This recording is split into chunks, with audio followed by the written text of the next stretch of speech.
Hi all, and welcome to the Truth, Honour and Integrity Show. I hope this is a better version. I'll probably give people a minute to see if they can connect again to this, what is now a live show, and hopefully the mic issues are now fixed. It's it's getting beyond the joke now with the amounts of fun and games. You do test shows and then nothing, and then suddenly it comes up and we're getting chipmunks again. So we'll see how this one goes. And right, we seem to have a latest episode. So here we go. All right, keep talking, Tommy.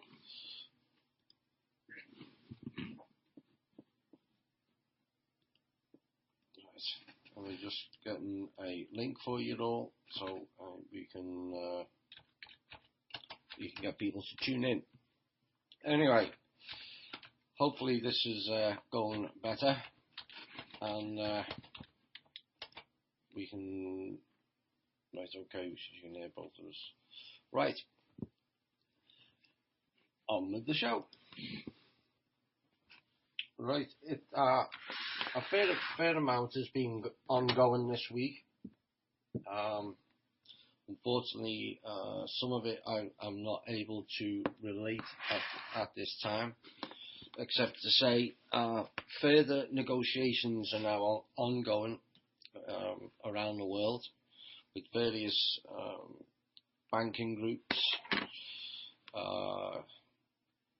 certain other groups that in the past have been considered part of the bad guys.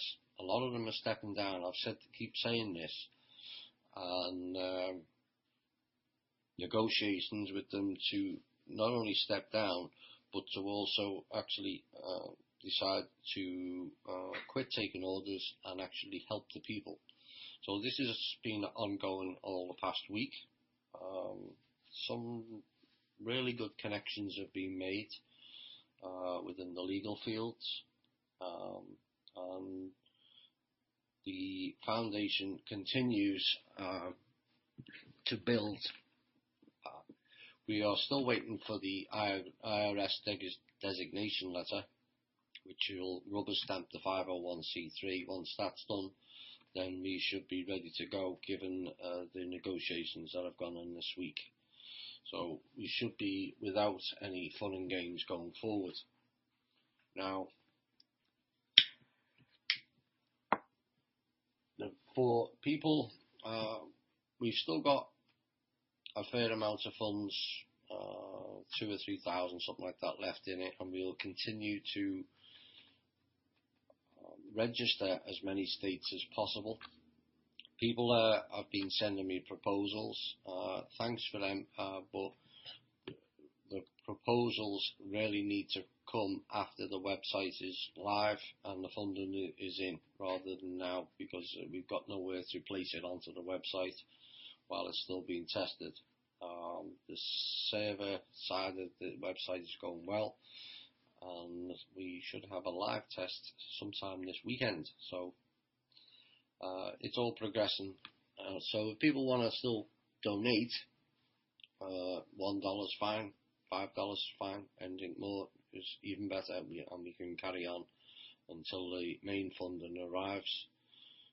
None of it is going to me, even though myself and Chloe have put a lot of hours into it. At the moment, our time is free. It's all going towards any equipment we will need to set up the foundation, computer issues. We've all seen enough. I've seen and had enough of them. So hopefully, I think I'm going to have to scrap this computer and get a new one. Well, I'm dreading it, given I've got Windows 7, and probably end up with Gates' latest version of spyware. So we'll see about that. Mr. Keaton, I'm not going to go on about that particular episode again. But on Monday, I think it was, he came out and admitted that his May 4th script was all bogus, and he admitted in private that he'd been had. Well, I wish he'd realised that going back on May the 5th when I criticised the information in that post, and then we could have saved an awful lot of issues that has been ongoing throughout this month, and people falling out and people getting nasty with each other, and, you know, conquer and divide again. You know, it's not going to help us going forward if we need all people on board. Talks have been going on behind the scenes involving other people, with the possibility of maybe me and Drake working together again. At this point, I can't see it. The lack of trust means a big thing to me. You know, once you break that trust in the manner in which they did, I can't see how it will work going back, because there will always be elements of doubt. Are they working behind the scenes again? So, just to refresh, Neil Keenan has decided that Obama's not out, Mr. Dunford's not in, there's no cabal surrender, there's no RV, and so I wish he'd perhaps listened to what we had to say on May the 5th, and we could avoid an awful lot of nonsense that's gone on in the past month. A couple of other things I need to cover. Lots of people, including I'm being sent a lot of friends from the Philippines. I've no doubt Mr. Keenan and his group's involved in that, given he has contacts there. But I do not personally add friends to my Facebook, because it's a way of hacking, and you have to be very careful with your friends list on Facebook. The more you have, the more susceptible you are, and so I avoid adding people as friends. Some of them are still left from the UV days, and I've not removed them, but others I've had to, because it's nothing against you personally. It's just that there's too many people playing fun and games. So I hope people understand that.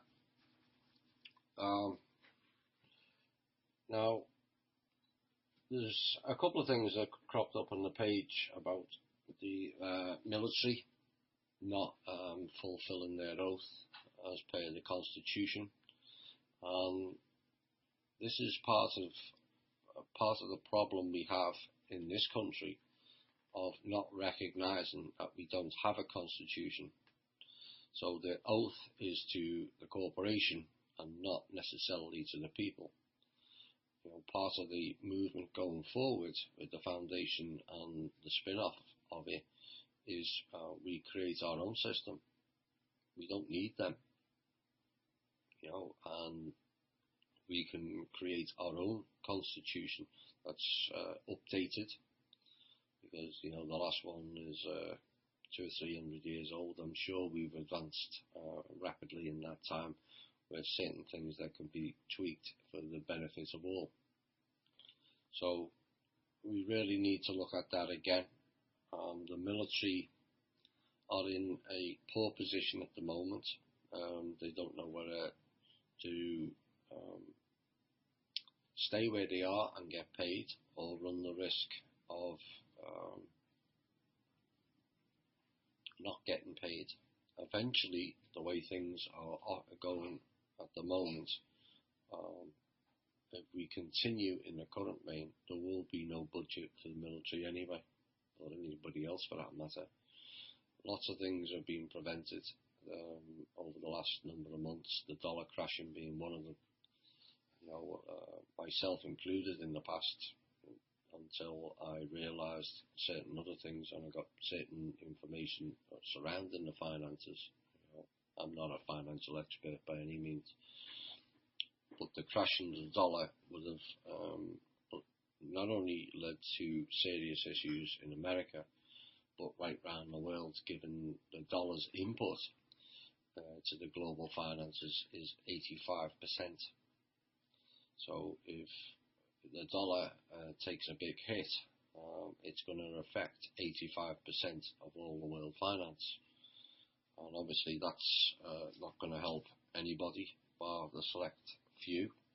And all the factions have been working to crash the economy, particularly in the US. And to date, all of them have failed. I am led to believe that it will always fail, because I don't think it's their time anymore. I think it's our time, and once we get up and running and the people are in support of things, then we can make a real go of it. Will it take time? Absolutely. But I think with the will of the people and the alternative community to empower themselves and get back on board, this is what a lot about what the people are asking me about, what the foundation's about. It's about the people all coming together, learning to work together again, and learning to work alongside each other. We've just had divide and conquer for too long, and we have to forget the boundaries, states, colour, and all that stuff, and just focus on creating, with the funding, a better system and a better way of life for all of us. That's what the goal of the foundation is. So hopefully everyone will get behind that. Yes, people will be supported in certain situations. They're struggling with bills, or they're struggling with health, or stuff like that. One proposal this week is an old lady was struggling. She has got no AC, it's the summer. Had that proposal come into the foundation, and had it been approved by the team who are designated to vote on it, then that lady would have received a new AC system. So that would improve her life drastically, and that's what it's all about, improving our own lives. Waiting for governments or politicians or anything like that to fix the mess that they've left, it is an exercise in pointlessness. It really is. They're not there to help or fix our issues. They're there to carry out the orders of the cabal and the shadow government that operates above them. There was, on last week's show, there was an issue, not an issue, but people were kind of surprised that I was against Trump. I'm not against Trump per se. I'm against all politicians under the current structure. It doesn't matter. You can go and get Harrison Ford or anyone you like at the moment. But if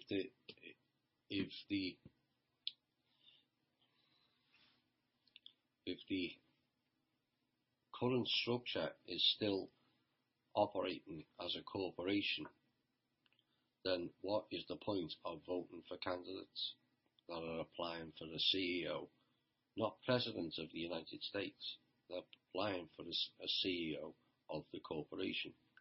Now that corporation is bankrupt. So why are they continuing it? Because of the fear. All of them have been threatened. All of them are concerned about themselves and their family. And a number of politicians are waiting for some support where they can step down. It's up to us to provide that support, to give them shelter and safety to come forward and say, I'm not happy with what I'm doing currently, and I'd like to be involved in setting up a new government that will be for the people and by the people. My own personal opinion is when we have our first president since 1871, real president, I'd like to see a Native American to be the first one back. They that are haven't really been represented in this country, given that they were here before most of us, and one who is spiritual based and also people based, not one who's riddled with commerce like Mr. Trump, or militaristic like Hillary Clinton. We've had enough of those type of people, where all your tax dollars and all the funds are being funneled into war machine and global corporations that don't serve our best agenda. You know, all these black budgets and off-ledger accounts, you know, like the CAFA accounts. You know, why are they not being opened? You know, allegedly, when I first read about them 3 or 4 years ago, it was supposed to be for a rainy day for the states or the individual states. Well, it seems to me since 2007, 2008, it's been pouring in America, so why aren't those accounts opened? And more importantly, why are they being increased in value? More and more funds being taken out of the state and put into this CAFA fund. You know, and to me, in times of crisis and recession, that fund should be emptying out to support the people. Allegedly, that was what it was for. Support the people and support the state. So why aren't we doing it? This is why we need more people on board, like Savannah Bond writes, and a whole heap of others, John Darash, challenging these politicians and officials to open those accounts. You know, it's just right. Okay, struggling to hear. That any better? Apparently struggling to hear again, and this is with a new computer and a new mic. Oh well. So it's, you know, we really need as much help as we can get. We are being helped. We are being supported. Lots of things have been prevented. We'll probably go into some of them in the questions later. But we can't be expecting programmed people, which is what all politicians are, to fix our mess. Right, much better. I don't know if it says much better or not much better. Let me just double check that.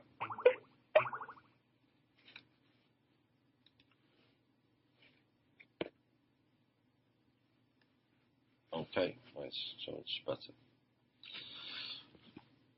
So we can't be expecting people who are heavily programmed, just like the people are, to fix our mess. You know, it wasn't the mess that we necessarily created, but it's something that we have all got to come together and try and fix it. You know, many people all over the world are trying their best up till all hours in the morning to try and make negotiations, preventing wars, because they've tried to pull that again, and they're also trying to mess with the financial system. So hopefully that will continue over the coming weeks, and I personally believe it will. I personally believe we're in for a rather interesting and perhaps very exciting summer. It's just a case of we'll see. I know we've all heard that, and I know we're all sick of the weight club. That was started in CB, but certain things are getting rather exciting from my point of view. So, unfortunately, I haven't got much more. I'll probably cover a lot more in questions. I've been working till 7, 8 and 9 o'clock at night for the past week, so I haven't had much chance to catch up on things. So at this point, I'm going to bring in Holly Hakes Peterson into the show. Holly, as you all know, is the admin, and some of you will know her as the Chaos Coach also. And Holly's going to be talking about some of that shortly when we get her online. That'll be good.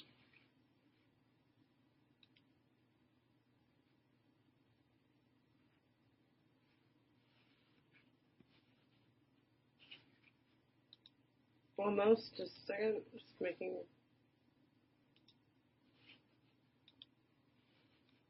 I'm just going to add Holly now. I hope you're ready.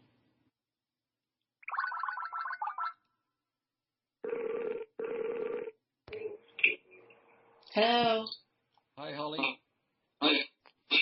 Hello. Right, just bear with me a second. It won't be. Don't know what that is. Hello. Hi, Holly. Can you hear me okay? Hello. I can. Good.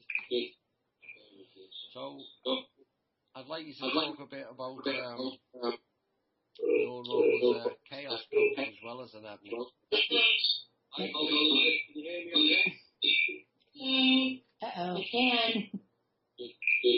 Have you got the show playing in the background, Holly? Yes. Okay, you need to turn that off. That has to go off. Okay. That sounds better. Okay. So, how are you doing, Holly? Anyway, you've had a difficult week, a difficult month as well, as much as everybody else, perhaps more so, being the admin. Yeah. It was rather sad turn of events and very disappointing in many ways. Would you agree? Absolutely. Yeah. It's been boy, I don't even know how to describe it, but I'm glad I had the background and CV to be able to handle some of this stuff. Yeah, I think we kind of expected it. We had hints of it on the Saturday when we discussed it in the admin call, didn't we? But I don't think anyone expected for it to take place so sudden and in that manner. And after all the effort you've put in, and Victoria and Chloe and James, it was all a bit sad, really. It was very surprising. It was very surprising, and I totally did not expect that kind of treatment from Drake. But it is what it is. So I pick up and move on. Yes. So,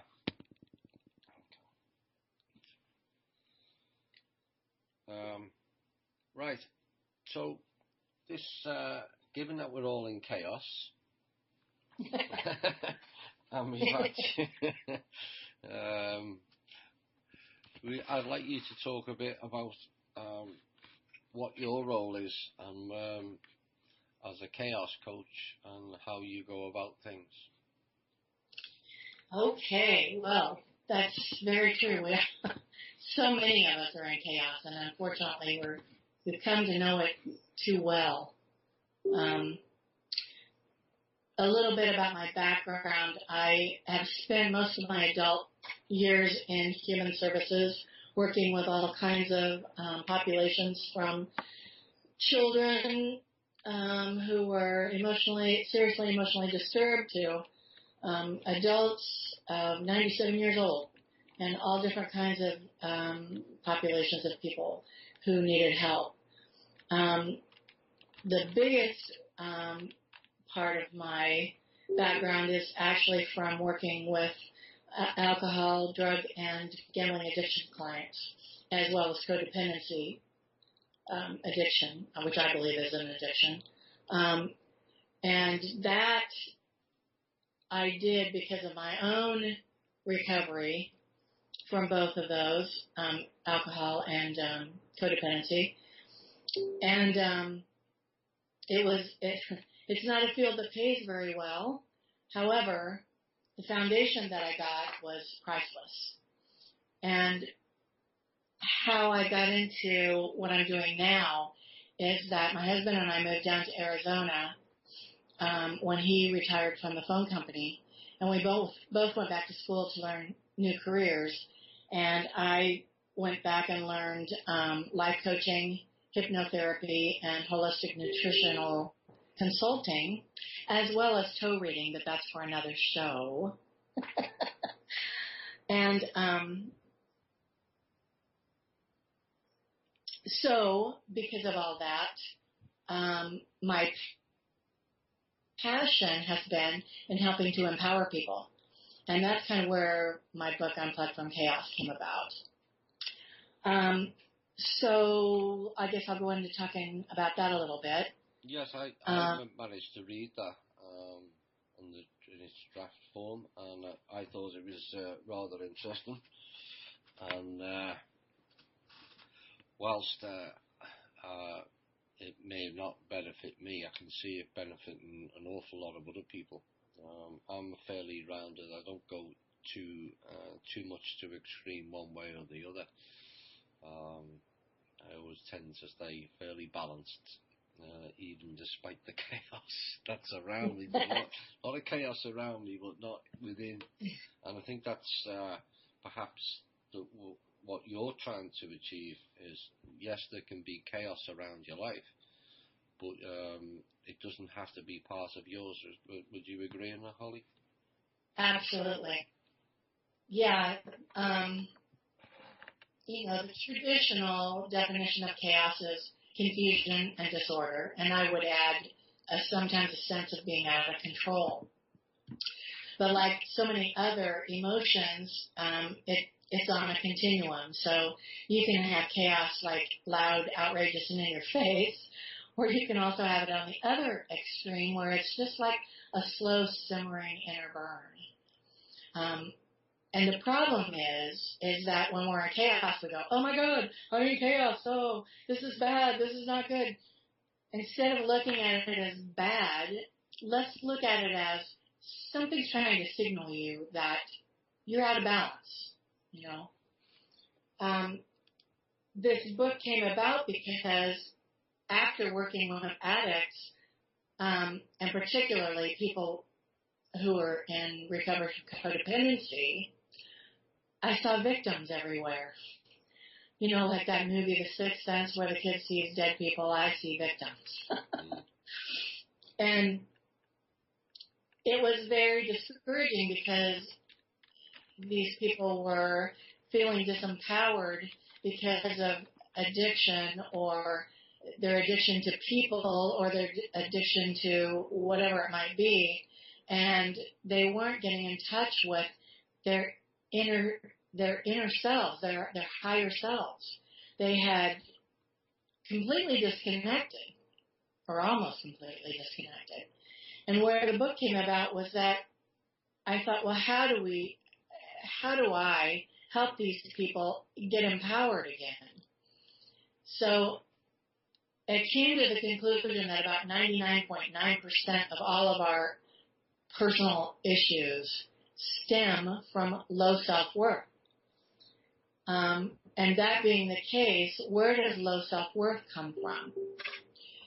I believe it comes from two different places. It comes most specifically from not understanding our true power. That's the first one. Yes. And what does that mean? Well, we've been we've been trained to believe that people who have power have money or prestigious positions in our society, or they have muscle or lots of guns, and that's just not true. We all have the same power, and that is the only things that we truly have control over are our own thoughts, our own words, our own actions, and our own feelings. Yes. That's it, and that's all. So anything else that we are trying to use our energy to, if we're trying to use our energy to get other people to think, say, do, or feel something, we don't really have, we can't get inside somebody's head and trip a trigger and make them think certain things. Or we can't get in their mouth and manipulate their tongue and their lips so they'll say certain words. The best we can do is influence them, and vice versa. So I see a lot of people that just don't understand what their true power really is. And if you think about putting energy into only your own thoughts, words, actions, and feelings, wow. I mean, what kind of impact could you have on your own life and therefore the lives of others? So the second piece, I think, that leads to low self-worth, outside of not understanding our true power, is also in our inability to set effective boundaries. And I saw this time after time after time where, people were running around, especially codependents, but a lot of addicts do this too. They'll run around trying to people please, or they're afraid that they're going to rock the boat, so they avoid confrontation, or there's all kinds of ways to do it. And they weren't setting effective boundaries. So part of the thing about setting effective boundaries is that a boundary is something that you erect to protect something that you value. Well, if you don't value yourself, it's kind of hard to set an effective boundary to protect yourself, which leads us back to understanding your true power. Yes. So once you know that, then the other piece of setting effective boundaries is you got to choose an enforcer that you're willing to use. So say, for example, if I'm out on the public beach and there's a guy who's drunk and obnoxious out there, and I take my toe and I draw a line in the sand and I say, hey, you, don't step over that line or I'm going to kick the crap out of you. Well, eventually he's going to step over the line, right? Because that's what a drunk, obnoxious guy does. So that means I got to kick the crap out of him. Well, that's not who I am. So that's not a very good enforcer for me. Besides the fact that if we're on a public beach, he's got as much right to be there as I do. I mean, it's not illegal to be drunk and obnoxious. So what I need to do is reassess the situation and say, okay, what are my thoughts, words, actions, and feelings? That's where my power lies. What can I do about that? Because I can't change him. Is it worth my time to call the cops and wait for him to show up and maybe arrest him, maybe not? And then I got to go down and talk to the cops at the cop shop. Do I want to do that? Or do I just want to pick up my stuff and move half a mile down the road where he's not? So we really have to assess what's important to us and what we have power over before we can even get to the place of setting an effective boundary.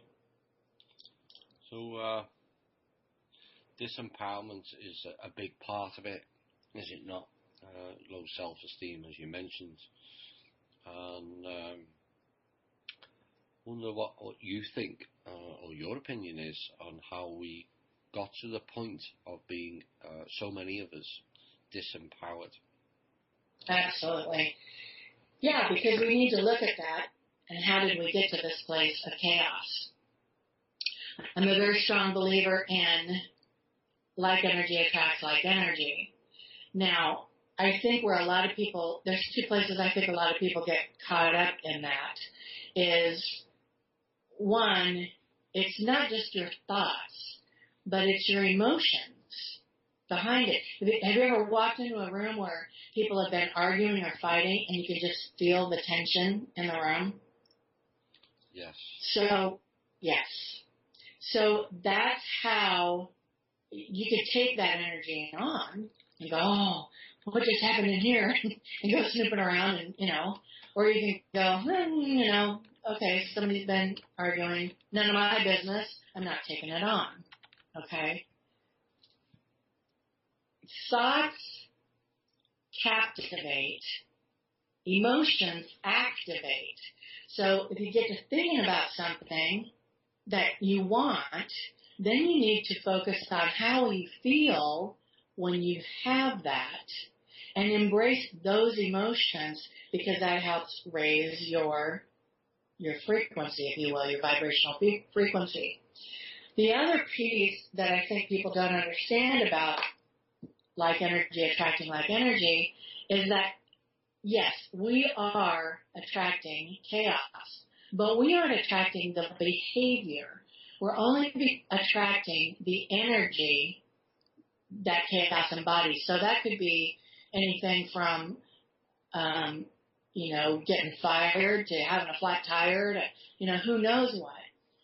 If you can remember to separate that you're just attracting the energy and not somebody else's behavior, that helps a whole lot when you get ready to do this work. I want to read a couple of paragraphs from Unplugged from Chaos in the introduction to kind of give you an idea of another reason why we get to this place of being victims and being disempowered. This is from page 6 in the introduction. Many people these days are completely numb to their surroundings. You've seen people at the grocery store who park their cart on one side of the aisle and then stand on the other side, totally oblivious to the fact that they are blocking traffic. I know you've seen people pull out right in front of you on the road while they're engrossed in texting or talking on their cell phones. People are so detached and unaware of their surroundings these days that they often put themselves and others in jeopardy unintentionally. Getting back in touch with our higher selves, the true essence of who we are, the people we were meant to be in this life, will help us make better decisions, help us discern what is best for us, help us to understand how chaos might actually be a message to us, and most importantly, assist us in discovering the way to manifest what we desire and deserve. As I think most of the people who are listening tonight know, there's been a concerted effort to keep people detached from themselves and even from their own bodies. It's my number one goal as a life coach to help people get back in touch with their knowing, their higher selves, and begin to discern for themselves, because that's what got us here, right? We weren't paying attention, we weren't discerning. Discern for themselves what is in their best and highest good, because nobody knows what's best for us better than we do. Yep. Now, another reason that we find ourselves disempowered is, believe it or not, because we're either in the past or we're in the future. If you are depressed, you're in the past. If you're anxious, you're in the future. Why is it important to be in the now? Let me tell you a little story about myself. Over 10 years ago, Jeff and I, my husband, we were living in Oregon, and he was working for the phone company, and it was a Saturday, and this was before they had cell phones. So the way that I had to get a hold of him was his pager. So he took off to go to work, and I went into town to go get groceries. We lived out in the country. So I pull into the parking lot of the grocery store, and my mind jumped out of the car and ran into the store ahead of me and was already down the aisle. I wasn't even out of the car yet. So I get out of the car, I go into the grocery store, I do my shopping. I come back out, and I go over to my car, and I put the key in the lock, and it won't open. And I'm like, oh, wow. Okay, what's going on? So I go around to the passenger side, try the key, won't open. I'm like, oh man, I bet the electronic system is messed up because it was making this click, click, click, click noise, I thought, oh no, there's something wrong. So I'm like, okay. I go up to the front of the store, and fortunately there was a payphone there. So I called my husband, paged him, and I sat there on the bench outside with my cart full of groceries and waited for like 15 minutes, and he didn't call back. Called again. And this went on, I did it like 3 times. So I'm sitting there for like 45 minutes. And I got a cart full of groceries, and I'm like, what am I going to do? I take it into my car. So finally, about 45 minutes have gone by. I tried it 3 times. And finally my mind shows up and drops back into my body, right? And I look around the parking lot and I go, man, there sure was a lot of silver cars that look like mine. Oh, I didn't park over there. I parked right here. And so I found my car, which was right there in front of me. And of course, I'm looking around to see, like anybody was sitting there watching me for all this time, going, this crazy woman. But I was laughing hysterically because it was such a great lesson for me. And see, if you hadn't already let your mind get ahead of you and down the aisle, you might have been paying attention when you pulled into the parking lot, and you would have remembered where you parked. This is really important because change happens in the moment. Change doesn't happen in the past. That's already done. It doesn't happen in the future. That's not here yet. So if we can be in the moment, then we'll see the opportunities as they come by. And that's really important. Yes, it is. And it's also a lot of societal issues. We've all talked at length in TV about the programming, but the general pace of life is not helping ordinary people either. And absolutely, people really need to try and find the time to take a step back and, as Holly said earlier, get in tune with yourself. People ask myself lots of questions, and I'll give my opinion, and it is just my opinion. You may agree with it, or you may not agree with it. But when people realise the answers are within themselves, that's empowering to that individual. Now, if everyone did that, or a majority did that, it will start resonating out as a frequency pattern.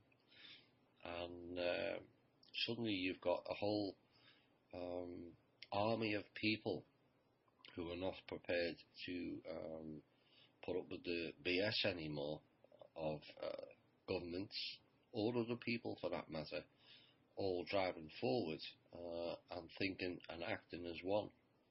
And this is going to be the essence of the foundation. I mentioned a few weeks back now, one of the last shows on CV, where I said it's getting tiring reading about what the cabal are doing to us, rather than doing something whereby we're creating our own better life. And obviously the foundation is going to be a big part of that. And that once people put their attention to a better cause, then the chaos around them will cease anyway. Would you agree on that? Absolutely. Yeah, that's a great point too. We're so caught up in survival. We're so caught up in, with cell phones and TV, and a lot of our listeners don't do TV, but there's so many things that are distracting. We have to remember to go inside for our own answers. And when we do that and we empower ourselves, it's much easier to unplug from this matrix, this construct that they've built. It's so much easier to go, hey, wait a minute. I didn't build this. I don't want this. This isn't my life.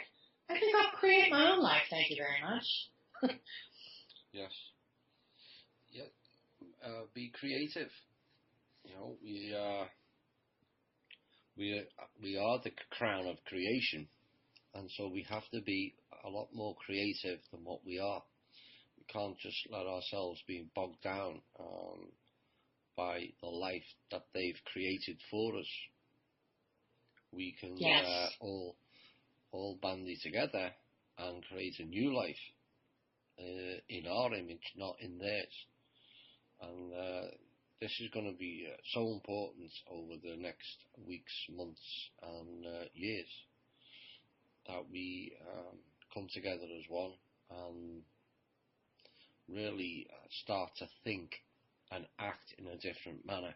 The way we think and act is their way of thinking and acting, and it's not congruent for an empowered person or a balanced person or a person outside of chaos, outside of the matrix.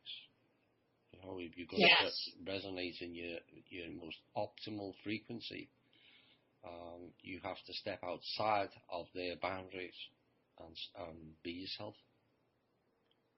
Yeah, our real true essence is to be in harmony with everything and everybody. So the one tool that you always have at your disposal, 24/7, no matter where you are, and it's free, which is great, to use to unplug from chaos is to breathe. And I know that sounds trite and maybe even corny, but you know what? It's the truth. If you stop and take 3 deep breaths and just say, wait a minute, I'm in chaos here. Hang on, I gotta disconnect. Stop and take 3 deep breaths. What that does is it energizes your body, it relaxes your body, and it brings you back into the present moment. And that's where change is.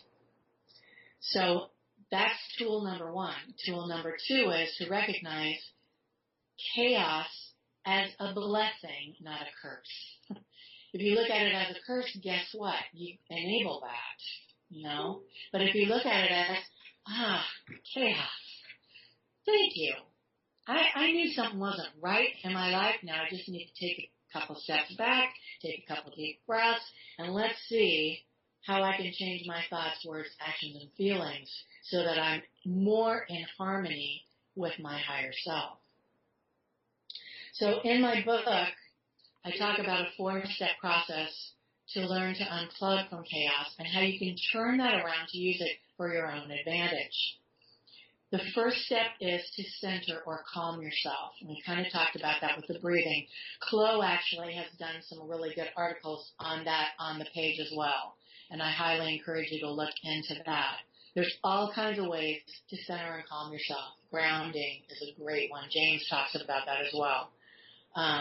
Music is really helpful.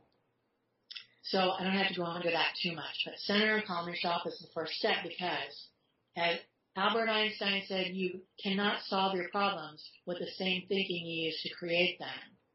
So if you're in chaos, are you going to make good decisions? No. You need to unplug from that and center and calm. So that puts you into a different kind of energy. The second step is to acknowledge. I'm sorry, go ahead. This, sorry to interject, but this taps into also the shadow side, doesn't it? Absolutely. We've spoken about this quite a lot. And perhaps I can give a slight refresher on what we mean by the shadow side, and then you can talk a bit about it. People seem to get repeat messages or repeat lessons that somebody lets them down, or they don't have any luck, or they've had trauma in their childhood, or abuse of some sort, or they've lost their job, and a whole gamut of things that where the same scenario keeps repeating itself. And if you don't address it, then it manifests again, and it manifests again. And this is what we talk about dealing with the shadow side. What are you uncomfortable with? Are you uncomfortable with one of your family members who wasn't nice to you 5 years ago, or are you uncomfortable because there's a whole gamut of situations we've all gone through.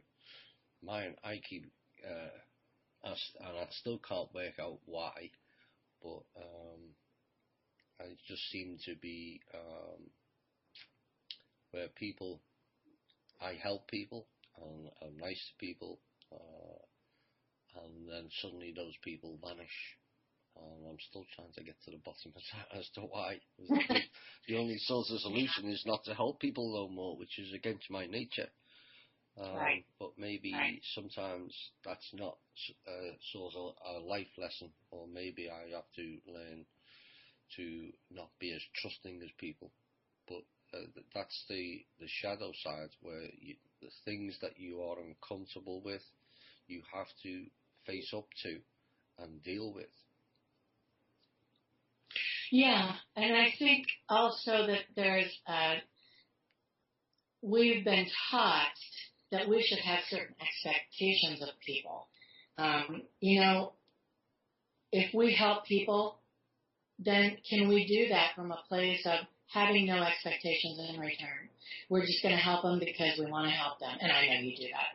But to let go of those expectations from them in return, because that keeps us spinning in a trap a lot of times. So actually, step 2, which is acknowledge, goes into looking at what we truly have power over. So this is the place where I encourage my clients, if I have somebody who's dealing with some abuse from someone, this is a place where I tell them, okay, I understand that you've been traumatized and abused and hurt and you're angry, but you don't get to bring the other person into this. And that's kind of hard for some people to understand, but there's a reason why. We want to look at what you have the power over. So when you acknowledge, that means you're acknowledging your thoughts, your words, your actions, your feelings.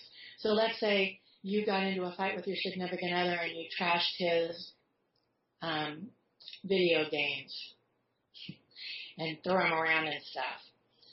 So how you acknowledge is you get to go in and say, no, yep, I did that, and I got to claim it. Because if you're responsible for your own thoughts, words, actions, and feelings, you're not responsible for just some of them. You're responsible for all of them. So this is where you go in and clean your side of the street. What's your part in it? And the other person, whatever they do, that's their stuff.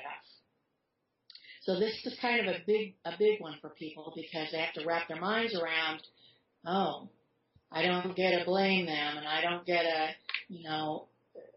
have any validation for my feelings. Actually, you do get to have validation for your feelings, but that's in the next step. So we have center and calm, first step. Second step is to acknowledge. That's because you need to empower yourself. What are you responsible for? Okay. Yeah, I do have to go in and make that right, because I was out of line trashing his video games, but it makes you feel better for taking responsibility for your own stuff, okay? The third step is to release. This is where you get to go in. This is one of my favorite exercises around the release step, is writing a letter to that person who abused you. And you get to say everything you ever wanted to say. Yes, that includes curse words, you guys. So you get to say everything you want to say. And I mean, don't edit it. Don't, just put it out there. Because what you want to do is purge yourself of the resentment and the anger, because that's the stuff that you keep putting back out there, and it keeps bringing you more crap that you don't want, okay? Then write that letter and then take it out into the woods or out into the desert or wherever you want to go. and read it with all the passion and emotion that you can muster. And I'm serious, because you want to purge that. When you get done reading this letter, you should feel pretty exhausted. Read that letter out loud, cry, spit, snot, do whatever you got to do to get rid of this stuff. And then you can burn it, because you're not going to give it to them. This is for you. It doesn't have anything to do with anybody else. Yeah, it's about all of it, about releasing it. And, Absolutely. There's certain individuals within the group who have been abused by parents. Certain individuals have been abused and abducted. I won't give out names. It's not fair onto those people. And they feel a bitter resentment over that. And whilst that is understandable, it's not doing you any good personally, as basically you're carrying the frequency of that energy when it took place with you at all times. So if you can process it, and that's the key. And that is absolutely the key. Yeah, you process it, release it, let it go. That negative frequency that you've carried around for X number of years is now off your back, and so then there's room for the better frequencies and the better energies to be attracted to you. Yeah. And another reason to do this release part is so that you don't keep carrying that story around. There's something extremely powerful about doing an exercise like this, a physical exercise like this. Instead of, if you don't do that, what happens so many times is you just continue to carry that around and you keep telling your story to anybody who will listen, because you almost get addicted to the story. And releasing that is critical to the next step. You can't go forward if you're still in the past. Nope. So then go ahead. That is it. It is so important. I could be using my own personal situation, very better at Drake or very better at Neil or Dean Chambers, but what's the point? It's not going to get me any further than, even if you get an apology off them, it doesn't make any particular difference, because if you've addressed it yourself and you know that you've stood in your own truth and acted with honour and integrity, as the show was called, then it doesn't really matter what their behaviour is. You have not allowed it to invade your space, and that's the important thing. Just let it go. I know Pam's listening intently, but she has to let it go. It was an experience, and albeit an unpleasant one. But carrying it round going forward is not going to be beneficial to that individual. Right. And some of us were talking about that very thing on the page, as far as, should those three apologize to us? And some of us were saying, I don't even care. What I care more about are the actions behind, words are a dime a dozen. Who cares? But should they start to show some actions that they have changed, that's when I'm interested. And that's what this process does. Because when you acknowledge your own part, that's when you know you can go in and change that. What can I change? Okay, I got mad at my significant other and I trashed his videos. So how do I deal with that in the future? And then how important is it that somebody else apologizes if there's no action behind it? So let it go. This is how we go forward with the freedom movement and show other people this is how you do it. Okay? I'm taking charge of my own life. Yep, I make mistakes every day. You know what? I'm the first one to admit I made a mistake, and I'm going to go in and fix it so I don't do it again. And modeling that is where we're going to get people to really pay attention. They're going to go. That's why you're so effective, I believe, Tommy, because you show your truth, honor, and integrity. People hear that. They see it. We need to model those things for others. If we're going to change this paradigm, if we're going to truly be free, then this is how we need to do it, which is one of the ways that we need to do it. Can I bring up a question, Holly? Sure. To do with this? Because part of it, I think the challenge is like Thomas was talking about, the pace of our lifestyle and then these other whole lives that those of us in the, I don't want to call it, I stumbled on this, the truther, the conspiracists, right? We can get quite charged up because we do our daily lives and we know about all this other stuff, and we're constantly coming across situations where we know people are doing something that's harmful to them, or they're making statements that aren't true to our years of research. My point is, it's challenging to stay and you're right, Thomas has this mastered, to stay in a state of humble, to be able to not have an expectation. I have to tell these people right now, and to get all excited or anxious, like I have to tell them what they're doing, about to do is wrong. Like this, the balance of staying humble, I think, is key. And do you have any advice you could give on staying humble? Because that's part of also being accountable to your actions and words too, right? Absolutely. Yeah.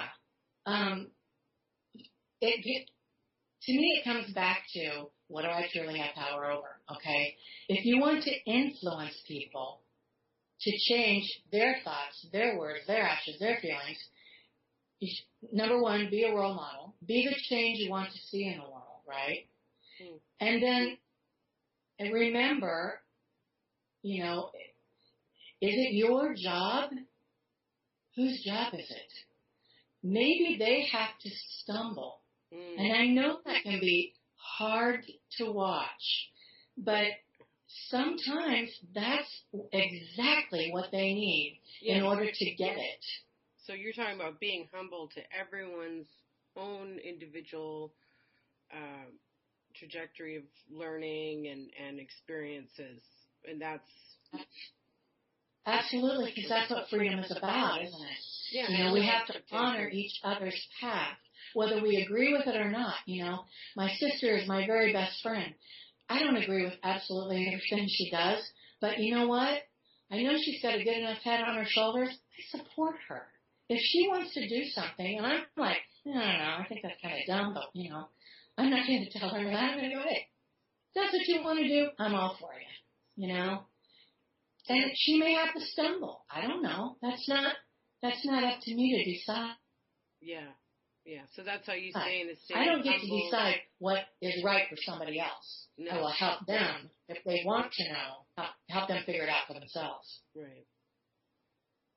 Did that answer your question? It does, and it is about constantly kind of returning to a place of no expectations, being humble, being in the now so that you can see those subtle cues when maybe someone does ask something of you that can lead to you saying something, or mostly just staying in observer, humble mode. Yeah. No expectations. I mean, and if somebody asks you for help, cool. That's, then that leaves the door open. But, a lot of times people maybe they just want to tell us what's going on and they really don't want advice. They just want somebody to listen. Yeah, sometimes people, this has been my problem, sometimes people will ask you for advice, and you'll know this yourself when you're doing your sessions, is people are not always interested in your answer. What they're looking for you to do is to validate their experience. This Right, because a lot of people will ask you for advice because they want you to validate what they already have in their head. Yeah, and people really need to take stock of that. If you're asking for advice, it has to be for a balanced opinion, so you can get the bigger picture, and not necessarily for validation. You know, people ask questions into the show, and basically they're wanting me to validate Corey Goode or David Wilcock or anybody else and what they follow and what they believe. But then, some of the questions. If I give my opinion on it, and it's not about validating your opinion. If you ask people for advice, it has to be for a learning purpose to give you the bigger picture to then move forward with your own decisions. Mm-hmm. The ones asking those questions are coming from a place of ego and not humble, though. It's insecurity. Exactly. Insecurity is what's beneath the ego. And that's one of the reasons that really attracted me to life coaching as opposed to counseling, because I don't give advice. I have people every once in a while get a hold of me and say, hey, I need some advice. And I say, sorry, I don't give advice. And I'll go, what? I don't know. As a life coach, what I do is I turn it back on you. Well, what do you think? Because that's really what they want anyway. They really want to tell you what they think, you know. Yeah, but yes, a lot of times they want you to validate it. And I tell them, who am I? I'm nobody to validate your life. How do you feel about it? That's what's important. Feelings is really important. Like when I've given somebody the centering, grounding, and shielding document, the most common question I get back is how do I tell if there's something inside of my aura, inside of my personal boundary space, right? Mm-hmm. And I always go to just feel around, and you don't need to try to see anything or project, have an expectation. You just use your feelings, and if you feel something in a specific place, which almost always it is located somewhere physically, go bring your feeling to your attention to that feeling in that location. Yes, that's excellent.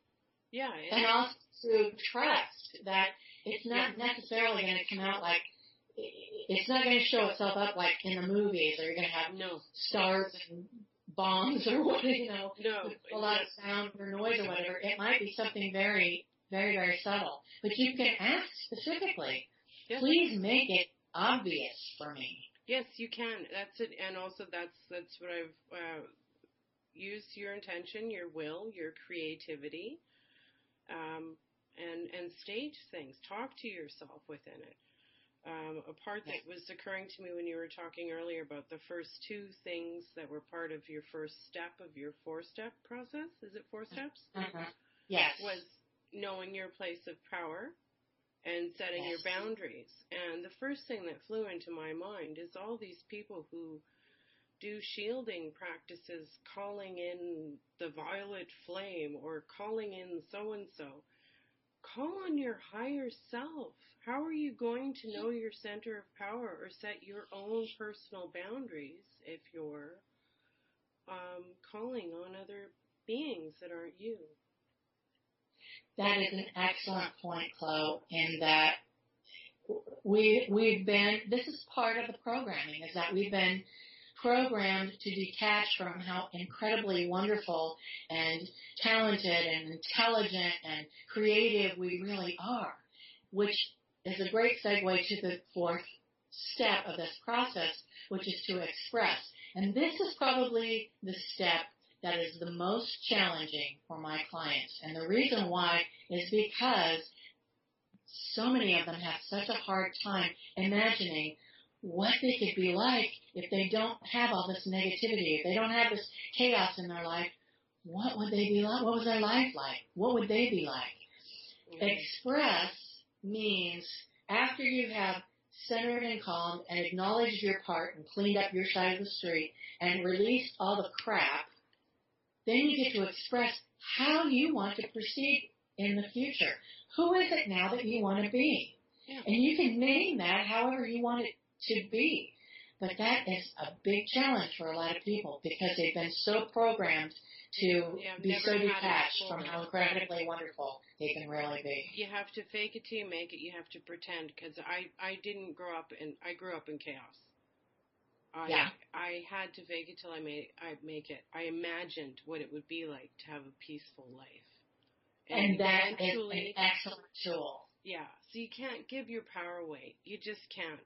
And even if you don't feel like you're a very creative person, everyone has certain things that they do. It could be even baking cookies that brings them to a happy place within, that they can sit there and daydream as they're putting dollops of dough on the tray about what a peaceful life looks, feels, tastes Yes, that's like. a great point too.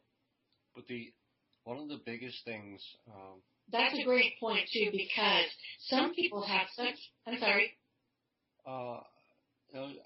What I'd like to say at this point is one of the things that's been a learning curve for me over the last few years, being involved with Drake and Tanath and others, is the more I became in tune with myself, the more I could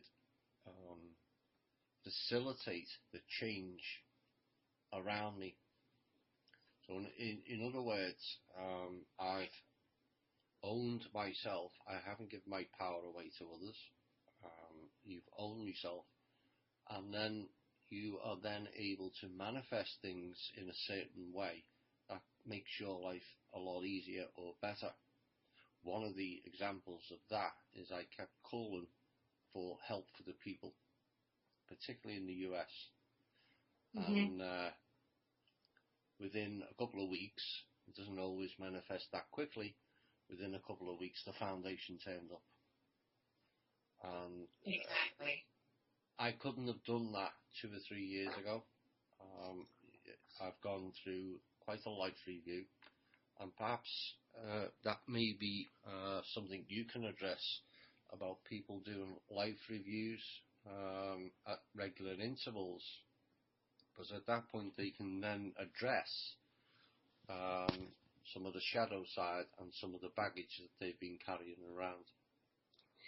Absolutely, that's exactly actually what this fourth step process is to come from a calm, centered place, go in and sweep your side of the street, look at your part, what am I responsible for, how can I make up for that, how can I go forward and not repeat that action, releasing all that pent-up stuff, and then stepping into your true greatness. Now that you're clear of all that, now who are you going to be? You know, and just you can use that and repeat it over and over. I'm glad you brought that up too, because one of the things that a lot of clients have a hard time with is in looking at the good places, the good things that they've done in their lives. One of the places that I struggled with was one of my daughters, and she won't mind my saying this. One of my daughters and I really struggled through her growing up years.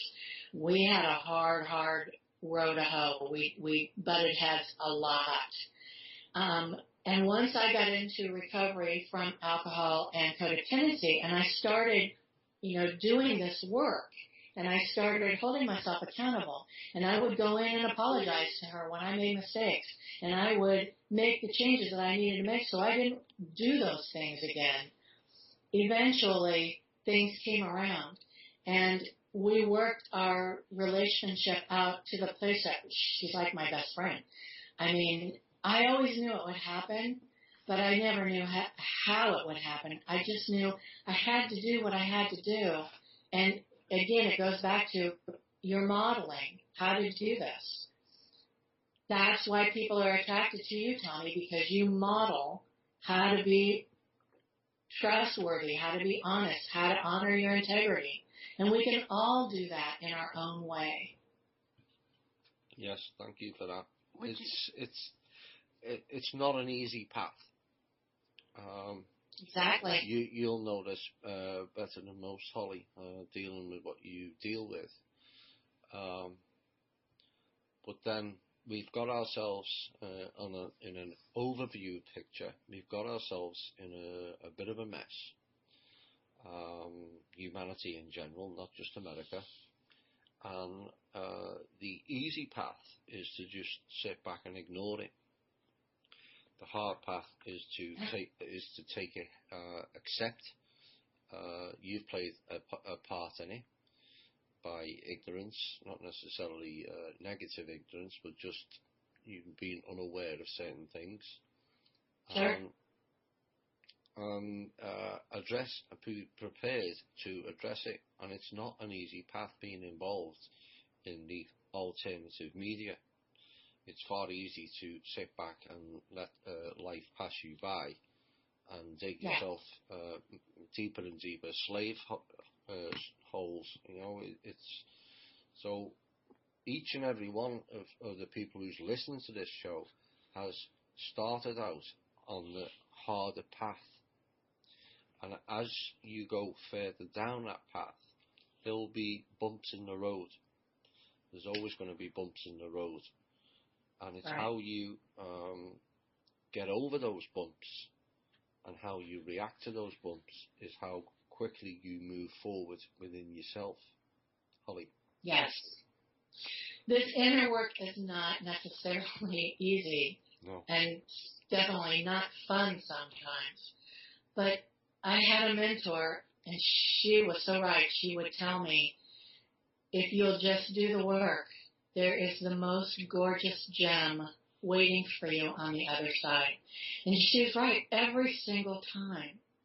So if we can keep our eyes on that, you know, and unplug from the idea that, oh my God, this is going to be horrible, doing this work is going to suck, oh, you know, it doesn't have to. It doesn't have to. You don't have to go in, and Tommy, you and I have talked about this several times. We don't have to go in and dredge up the past to the point where we're reliving all the trauma. That's not necessary.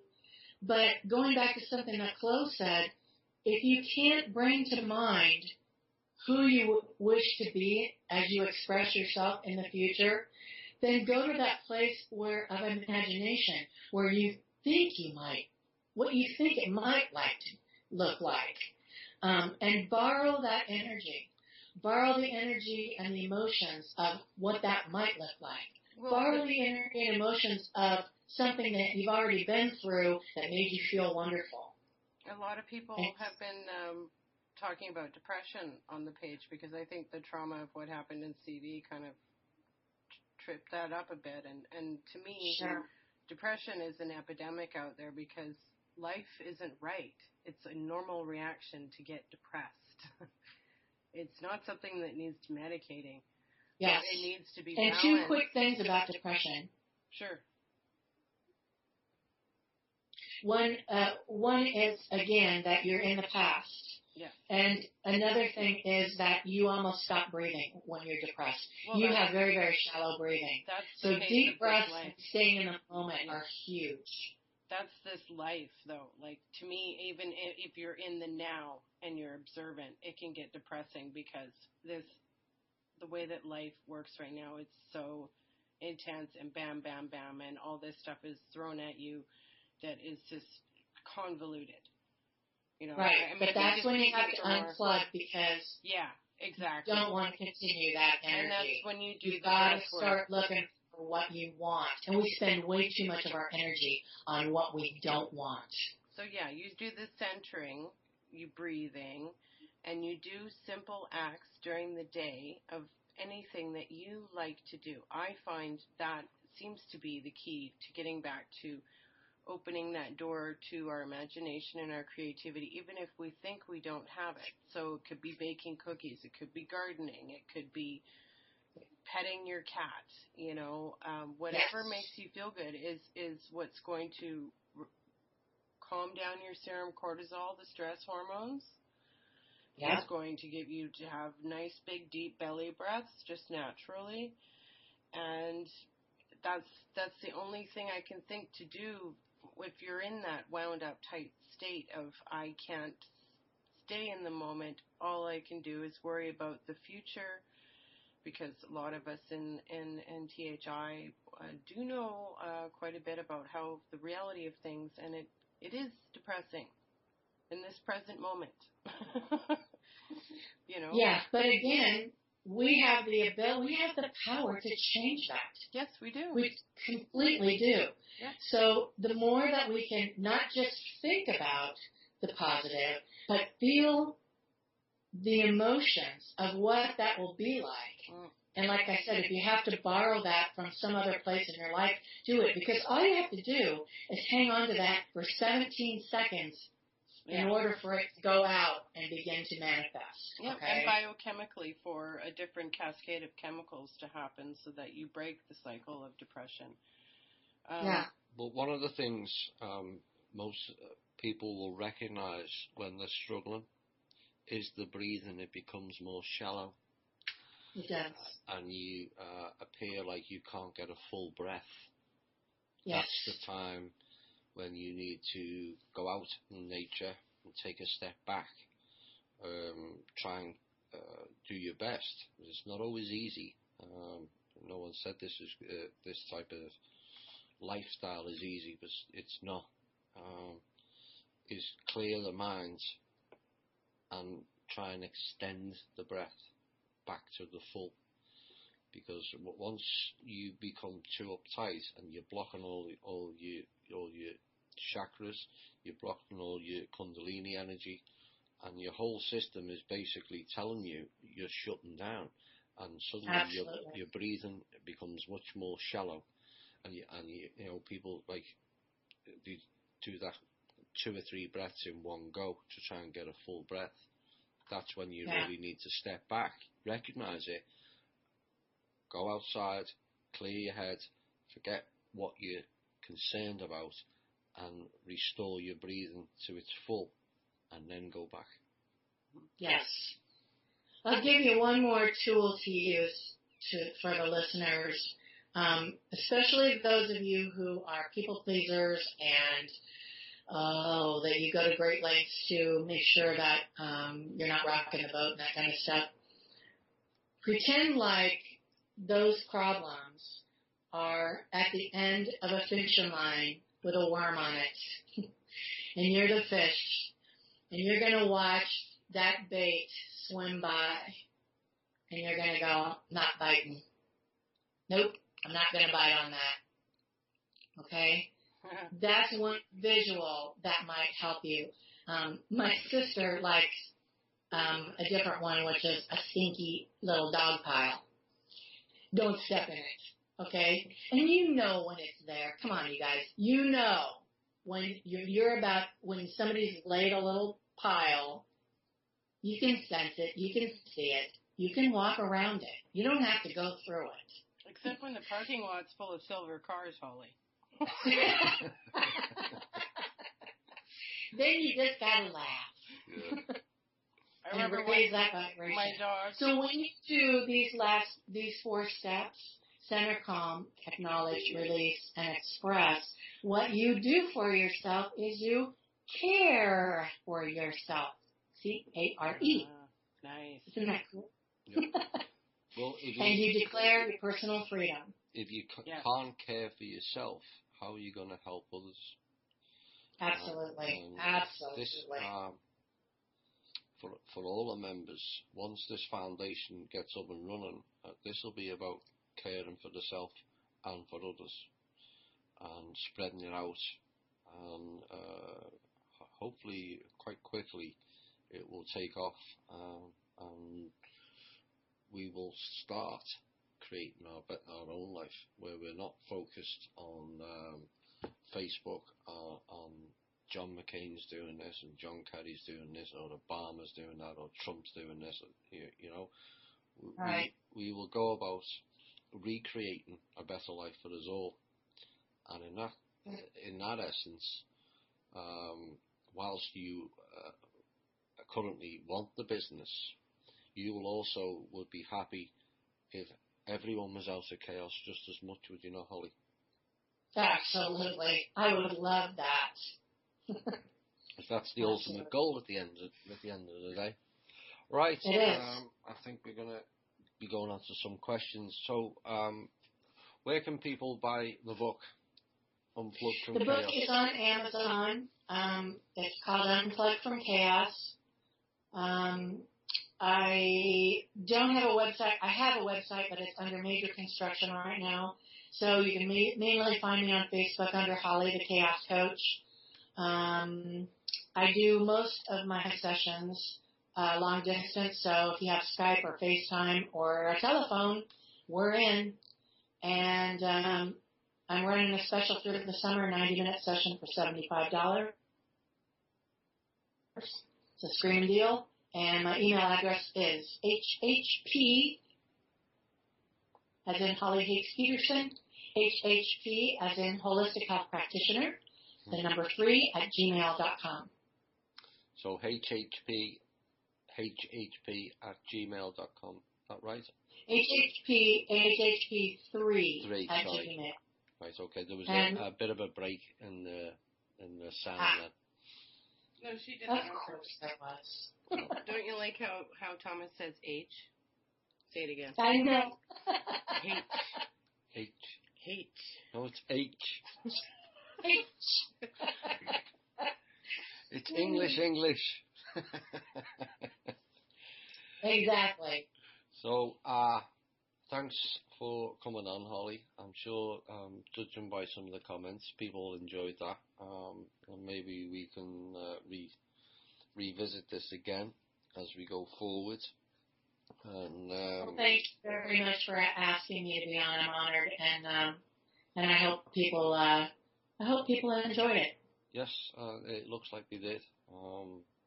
It's and also while you're on, I'd like to say thank you to you for being a trusty admin for me for most of my time at CV and also THI as well. So thanks, Holly. Thanks. And good luck with the book. Good luck with the website, and hopefully you'll help lots of people, and eventually we'll end this chaos and move forward for a Let's do it. brighter life for all. Right. Thank you. Thanks for that, Holly. Thank you, Chloe. And Thanks, Holly. because we had to reschedule the show, there's no music on this computer like there was on mine. So we're just going to go straight into some questions, and for an hour, roughly an hour anyway, we'll see how far we get with it. So I'll read this one as Chloe's getting herself a drink. Debbie wants to know more detail about the foundation, the People's Club. I'm so ready for good things to happen for all of us. Where, when, how, and what is our part in all of this. Has lots of skills and time to volunteer. Right, the People's Club has been registered as a corporation in the state of Wyoming, and it's also been registered in the state of Florida. We've got a tax ID for both, but what we're waiting on is the designation letter from the IRS to approve the non-profit status, i.e. the 501c3 for the corporation. But the corporation's all done. It's just that when the levels of the funding that we're talking about receiving, what we don't need is large chunks of that going out being spent on taxes, when it would be far better spent on the people. That's what it's designed for, and that is what we intend for it to do. So the proposal for the 501c3 to the IRS went off a couple of weeks ago. It generally takes 6 to 8 weeks. It may be sooner, it may be a little bit later. But once that's is through, then the funding as I've been reliably informed, will be released. That's been sorted out in the background, and there's some very interesting, how can I put it? Some very interesting moves have been made.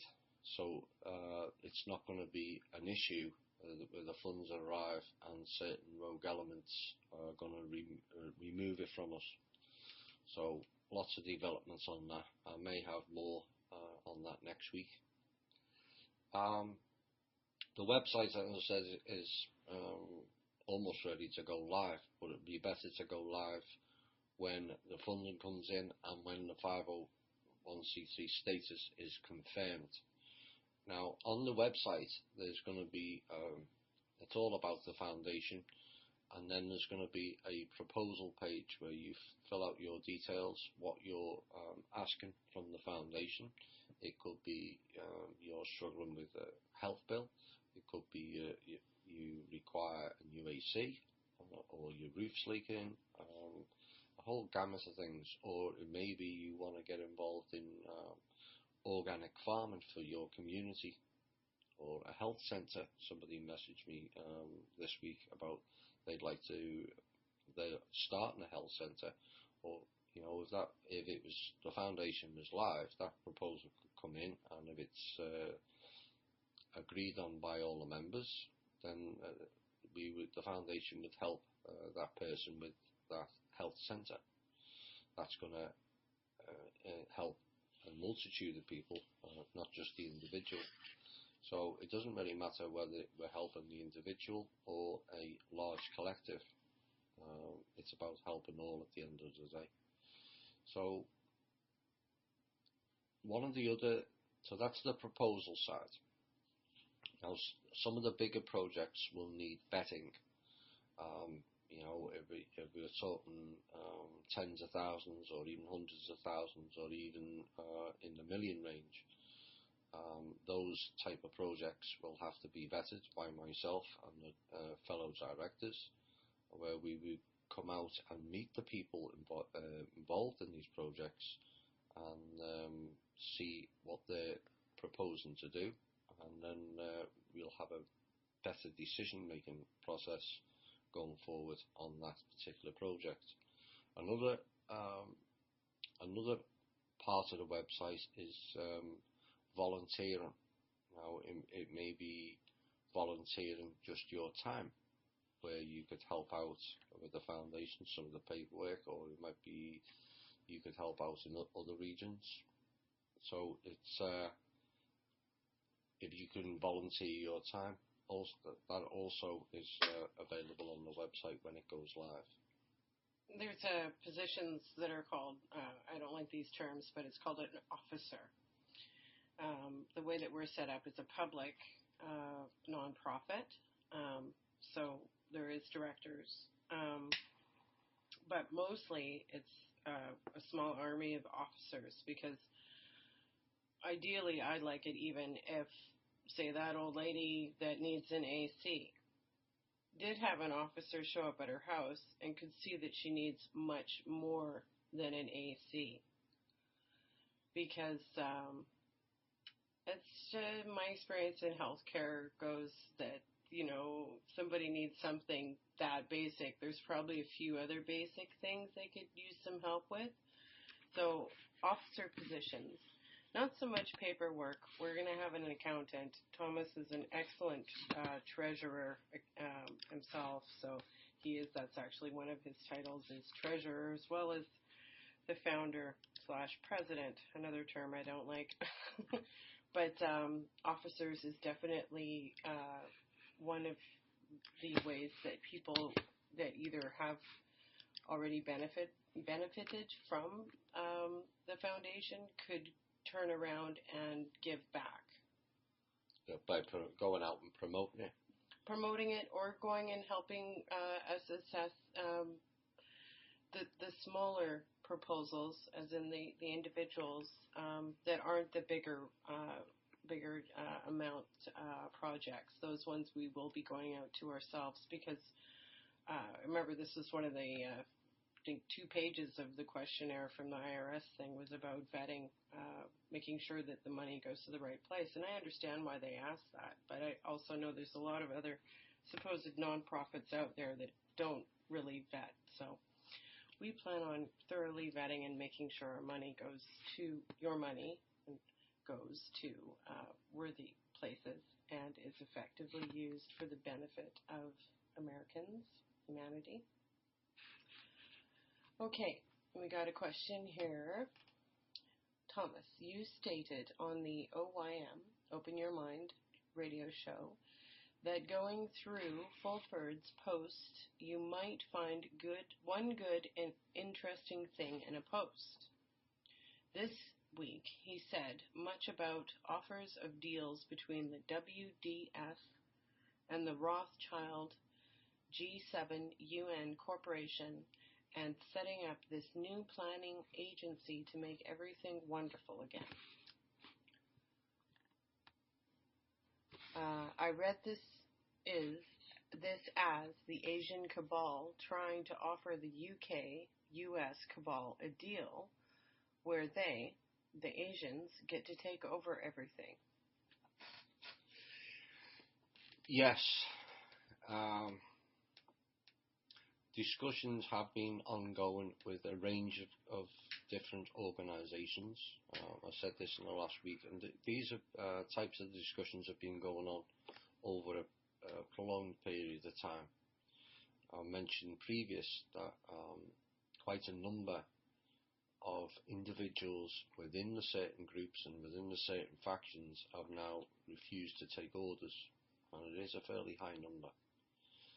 And the Benjamin Fulford and the White Dragon Society and the Rothschilds G7 and UN Corp have been speaking to many different people. Some of them in certain portions of a faction are supportive of the movement for the people, and some of them will not entertain it. And that, that's just the way it is. Some people will are just total psychopaths and total control freaks, and are not interested in giving up their stolen wealth. And it is stolen because it belongs to most of the people. So those talks are continuing long into the night, 7 days a week, and progress is being made. Yes, the Asian faction tried to not offer but threaten the US and the UK. You accept our deal, otherwise we'll crash your economy. So it's that got prevented, by the way, like most other things has been prevented. And so once eventually we'll get to a tipping point where, and it's kind of getting that way, you're seeing some evidence. I'll probably cover this in some other questions. It's kind of getting that way where the infighting, not only between the factions, but the infighting within the factions is now becoming in the public eye. You've seen some of it with Netanyahu and Israel, where they're turning on each other and throwing each other under the bus. You've seen it with the US Bush group, not US the country, the Bush group, and Saudi Arabia. They were once together. It appears they're not no more. And so now they're trying to blame each other for 9/11. And hopefully one day we'll get the real truth on 9/11. And that will be a game changer for this country. It will wake a lot of people up. So hopefully that will be sooner rather than later. But yes, talks along, to answer the question briefly, talks are ongoing between Rothschilds and various agencies and corporations and world banks and central banks at the moment. Do you think the Asians will take over everything here? No. No. Okay. Next question. There seem to be a great many vaults filled with gold silver, and jewels. And they each have gatekeepers. Human? Not always. Now, many of these vaults are known by many who claim to have the keys to the gates. If they know where the vaults are, what is stopping them from taking all within? The first answered question. There are thousands of vaults dotted all over the world. It's not just in Indonesia. They're all over the world. Some of them are accessible, but a majority are not. There's this is kind of difficult to answer. Let's just say there's a source code to it, and if you haven't got that source code, you're not getting into those vaults, period. No matter who you are, whether you're M1, N1 or anybody else. So there's certain vaults that are only accessible by a very few people, and those people are not willing. I am aware of at least one of them, possibly two, and those people will not be letting Cabal anywhere near those hoods.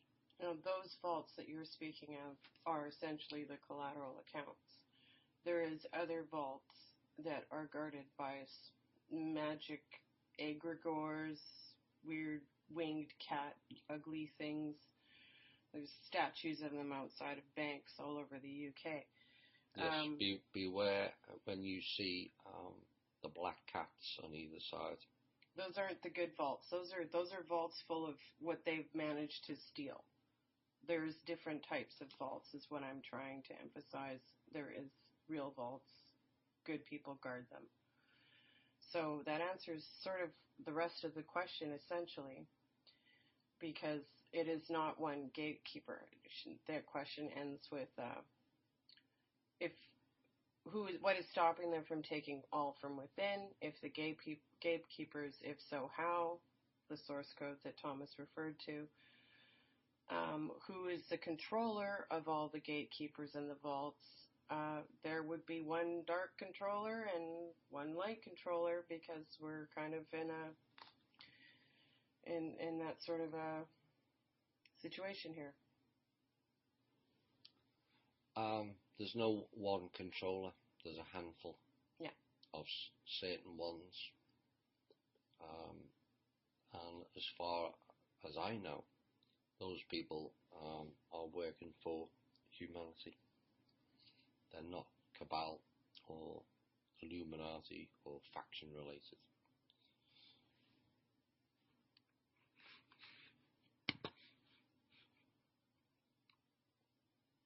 That's a good question. Okay. If you have the keys to the gate, meaning if you were in control of the collateral accounts, why would you need to pay to get in?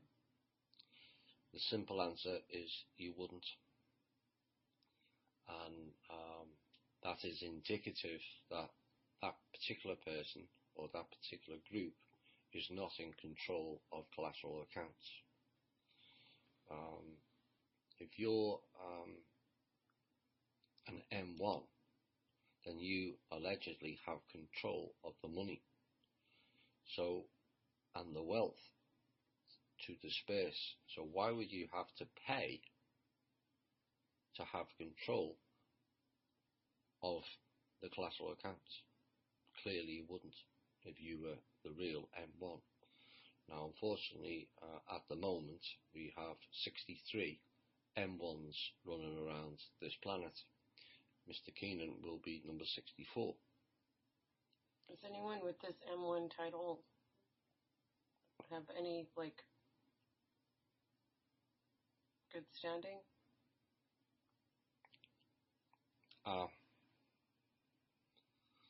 There may be one or two, but largely the people that are involved or claimed to have been involved in collateral accounts, be it OPPT, Swiss Indo, and a whole heap of others, and Miss Hudis and our World Bank, And yes, she still operates with the World Bank, despite her insisting she doesn't. So, as I said last week, at the end of the day, why don't all those people, be it Landa Global, be it OITC, be it Neil Keenan and his group, be it Jersey, OPPT, if you like, Swiss Indo, why don't they all come together and stop the stupid infighting, I'm in control, no, I'm in control. Actually, you're not. So let's provide a solution instead of fighting each other, and appoint the group of people, not the lone man, because that then dictates control and power, which is not required. Those funds are and belong to the people, not the M1, not the factions, Asian, Nazi, Jesuit, secret societies. Those funds belong to the people only, period. So it's more about the purpose and intent of the person approaching the vault or asking for use of the money. It's about the purpose and intent being for the benefit of humanity that gains access.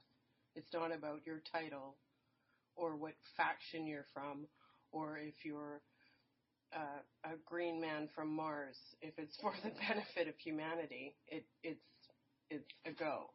It has to be. Okay. Like I said, those funds and that wealth was created off the sweat and labour of the people. And so if they're being released, it has to go back where it was created, who it was created by, which is us, not them. They've stolen enough. So enough's enough with that rubbish. And it's time they all quit saying, no, I'm the controller, I know I'm the controller, and get together and, and let's go forward with it. There are people willing to offer help to all of you, providing you quit with the ego and get with the program, which is helping humanity. Let's get the funds out and let's start helping people. You might want to ask me this question. What is the real story behind the reported spread of a flesh-eating bug, a disease, in the Middle East, affecting hundreds of thousands of people? To be quite honest, I don't know too much about this. As I said, I've been rather busy with calls and working late this week. But to me, it's another induced depopulation program. We've had enough of these over the last 10 years with the Ebola, H1N1, Zika virus now. The list is endless, and it's all about reducing population and then and removing them. It's more sinister when it's the Middle East because of the thing that the manifesto I mentioned earlier that I keep addressing because it's still a concern, is the Jesuits initially, and then followed by the Zionists, who are talking about creating a caliphate across the whole of the Middle East, where they built the wall right round it, and then they rule the New World Order from inside the wall. And you're seeing a lot of refugees and people being thrown out of countries and wars right through the Middle East. And it won't be just the Palestinians either, it'll be the Israeli people as well. So that needs to be prevented, and thankfully, largely it is. Some of the refugees in Syria are now going back, and all the people need to go back to their homeland or where they choose to go to. And that's what these diseases do. This disease is fungal based. Most humans do have some sort of fungus present in them, so it's easy for it to be a manufactured, triggered disease. It's no mistake that it is focused in Syria. It's no mistake that it is mosquito-borne, not unlike the Zika virus. It's fear-inducing. It's human cattle herding. They are not wanting the people to return to Syria. Syria is basically one of the major cradles of civilization in this cycle of time. They're going to be fighting for that land, for the energy centers that are there, for any vaults that they think might be there. So I'm not sure what to say except for wear your pennyroyal mosquito repellent if you go there. Okay. There is a story going around on the internet about the Mayan calendar.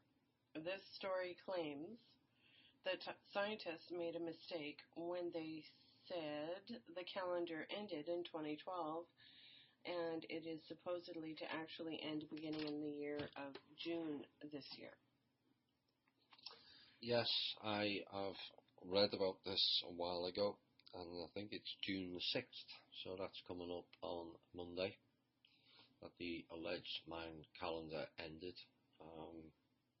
It's kind of difficult when you're talking about calendars because the Cabal, and particularly the Roman Catholic Church, the Vatican, have changed the calendar so many times. The Mayans themselves believed it was December the 21st, 2012. And so if that's what they believe, then you have to go with their history. Didn't it get messed up because of the Gregorian calendar?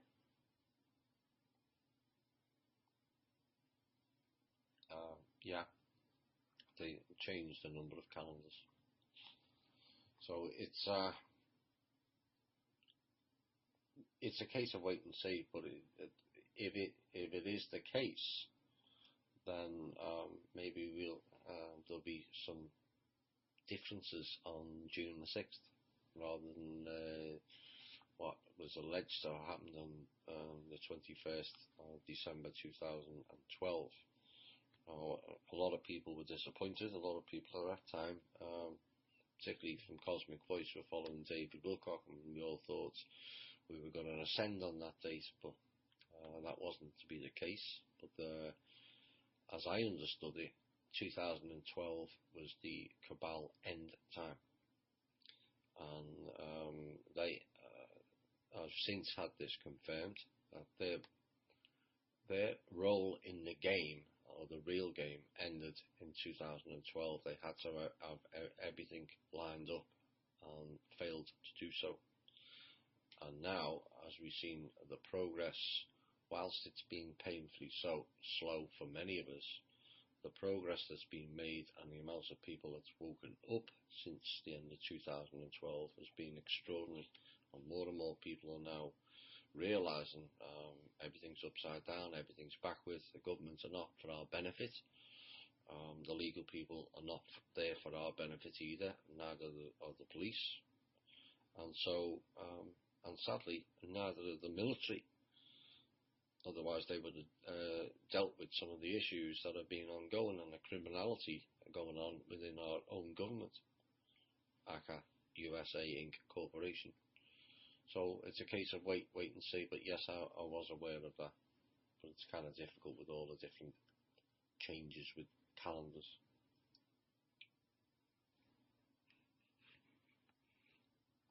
I answered that one in PMs, and I think we really talked about it with Holly.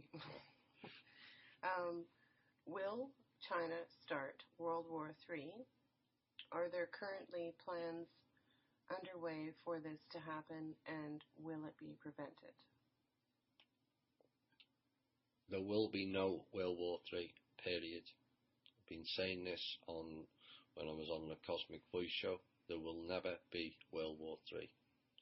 It will always be prevented. There's been 3 or 4 attempts over the last few years to start it, and they've all failed. Ukraine being one, Syria being another.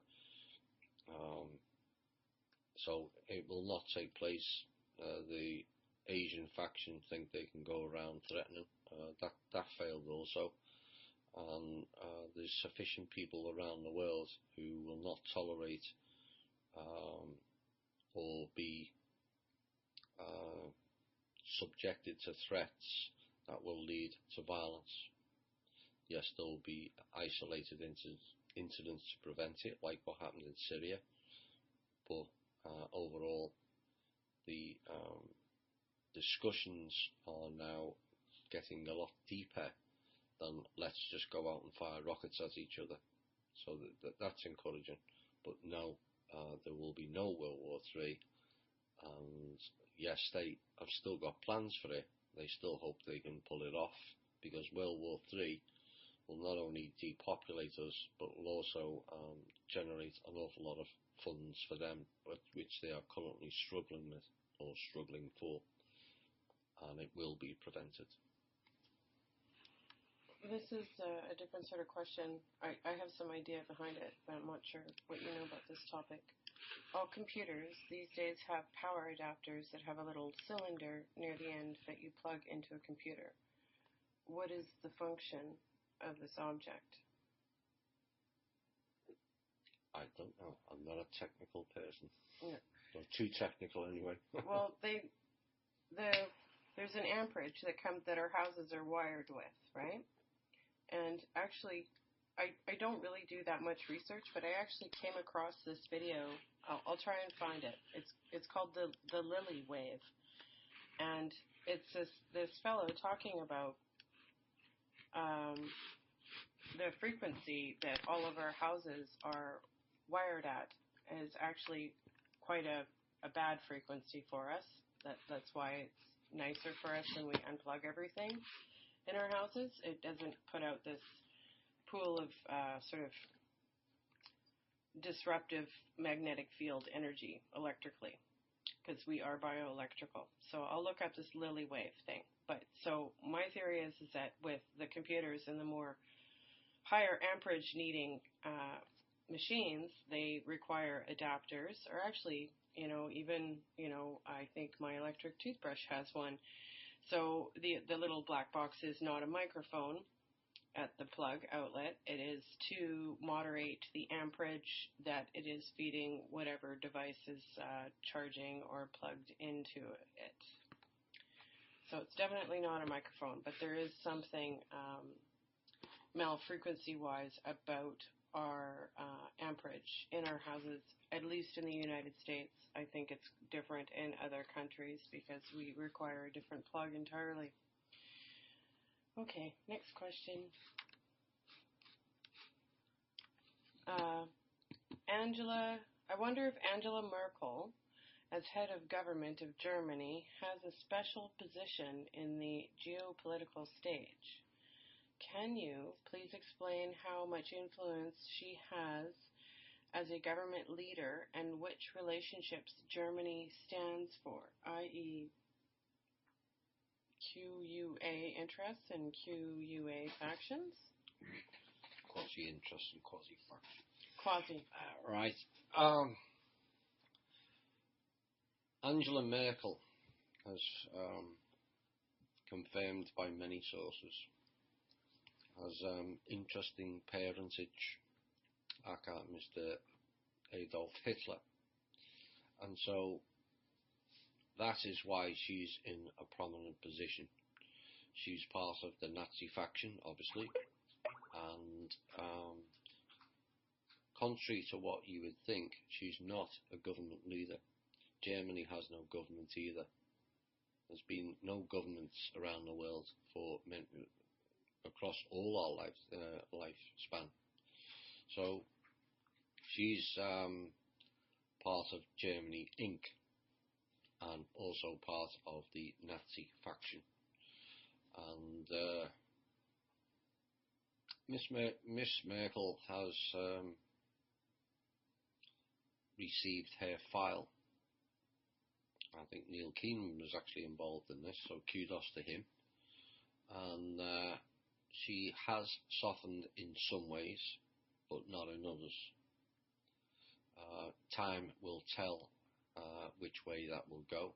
Personally, as it stands now, I don't trust her as far as I could throw her, because she appears like Hillary Clinton as too immersed in the program of control against the people and not supporting the people, which is what they're supposed to be doing. So it's a case of wait and see on Angela Merkel. Maybe if their particular faction starts losing power to such a point, and I believe that the Nazi group are the weakest of the factions. If they start losing power to such a point, then maybe some of them, or a portion of them, will now then turn and start helping us. It's a case of, well, if we can't have power, we're not going to allow them to have power. So why don't we bargain play and step down? And that's largely what's going on, not necessarily with her, but certain other groups.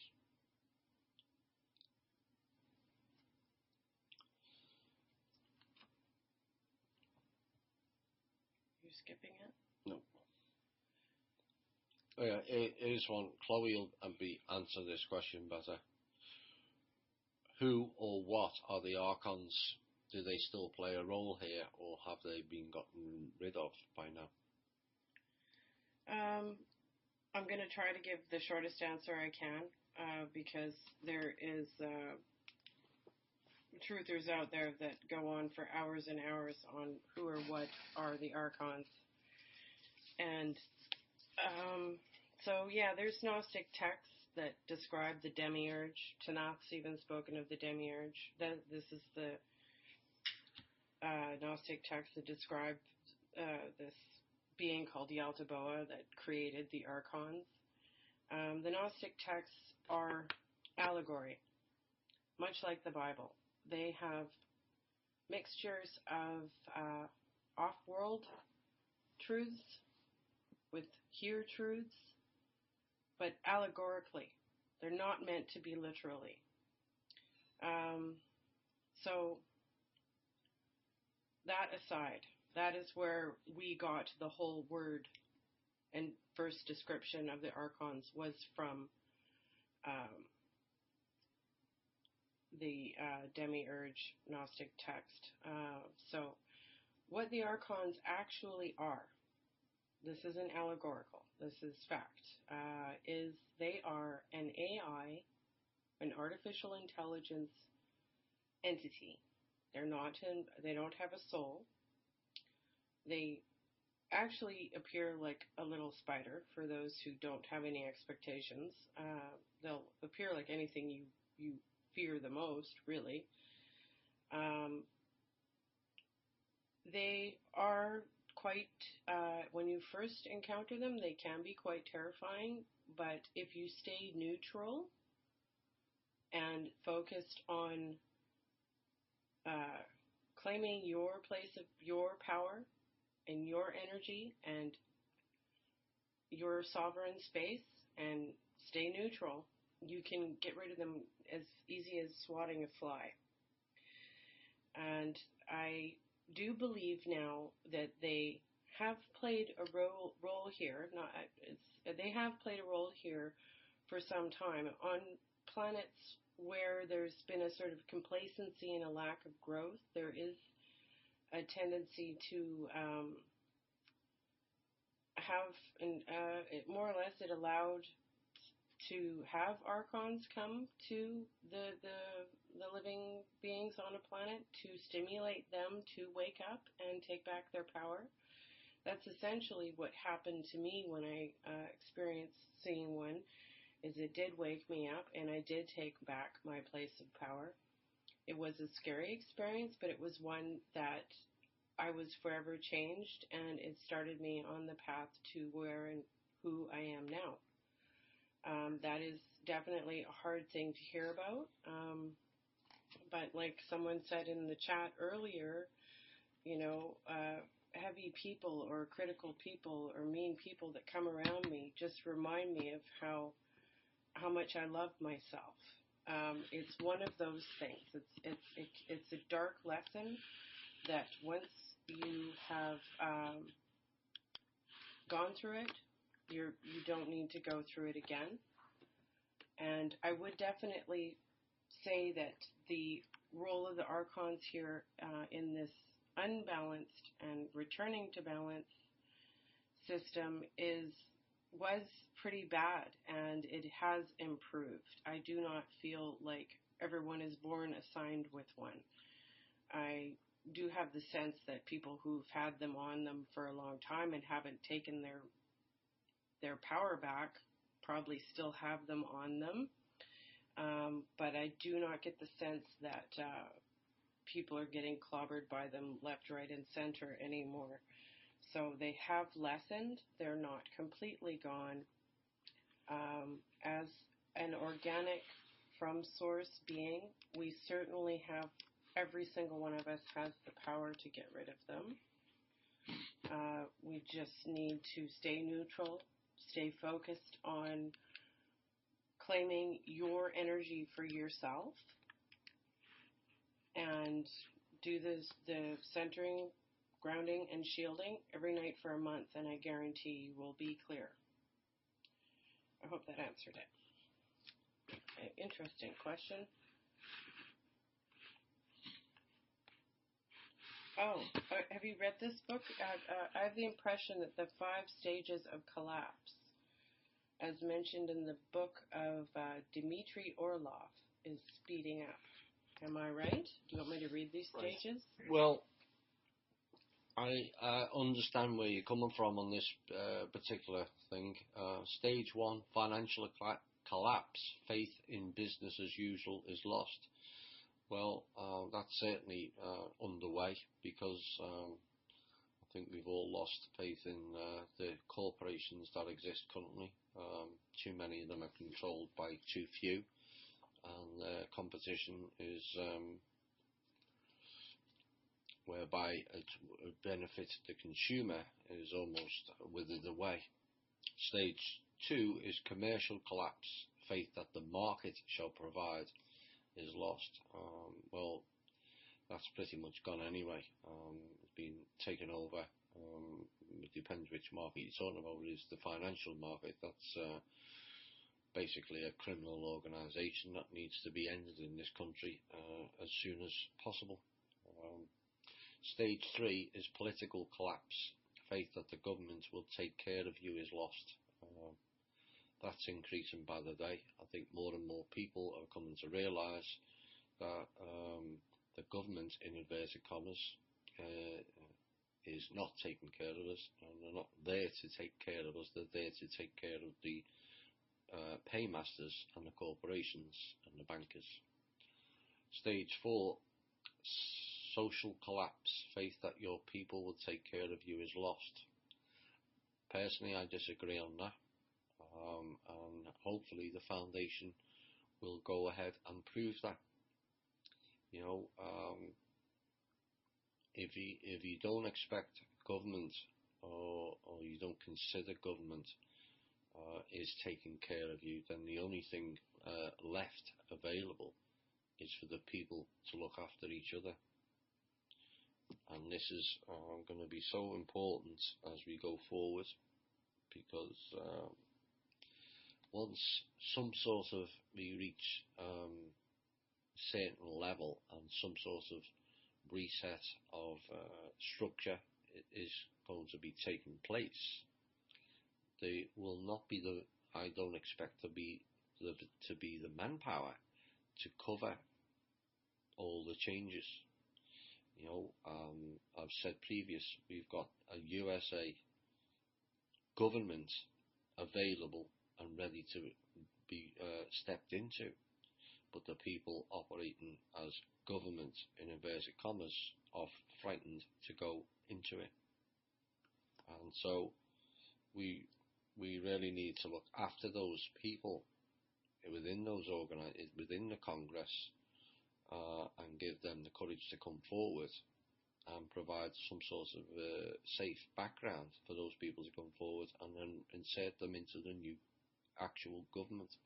So it's setting an example, and this, in essence, I haven't read this book, is the collective catalyst for positive change, imagining a world that is right, much like the archons are the individual catalysts for reclaiming your power. But those 5 steps that each one of them is quite negative, and they're the Well, the first 3, I think we can all agree on.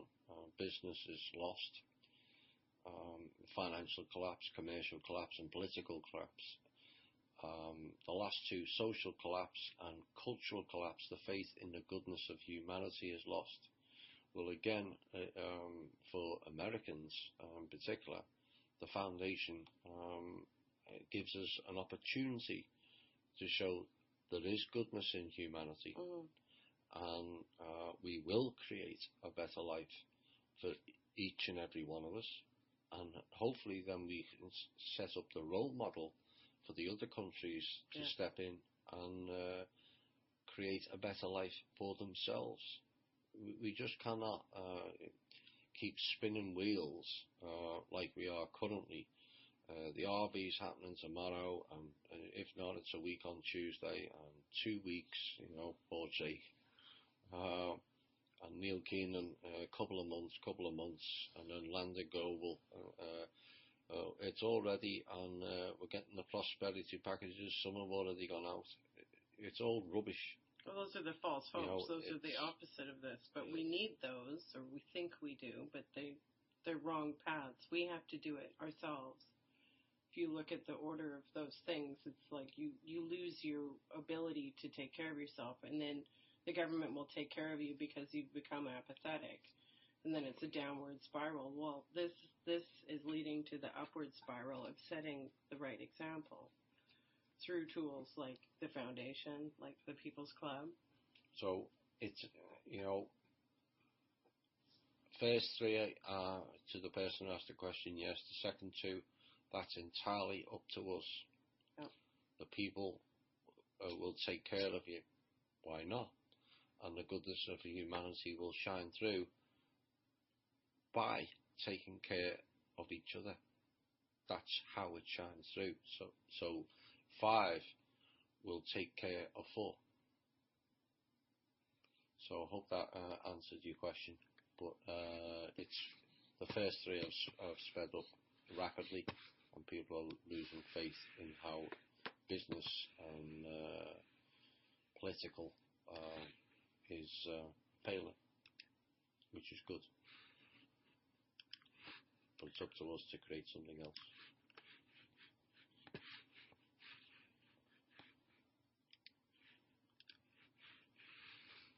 What are the straight lines on the bottom of the ocean? That could be a whole heap of things. It could be the plates. It could be evidence of a previous civilization. It could be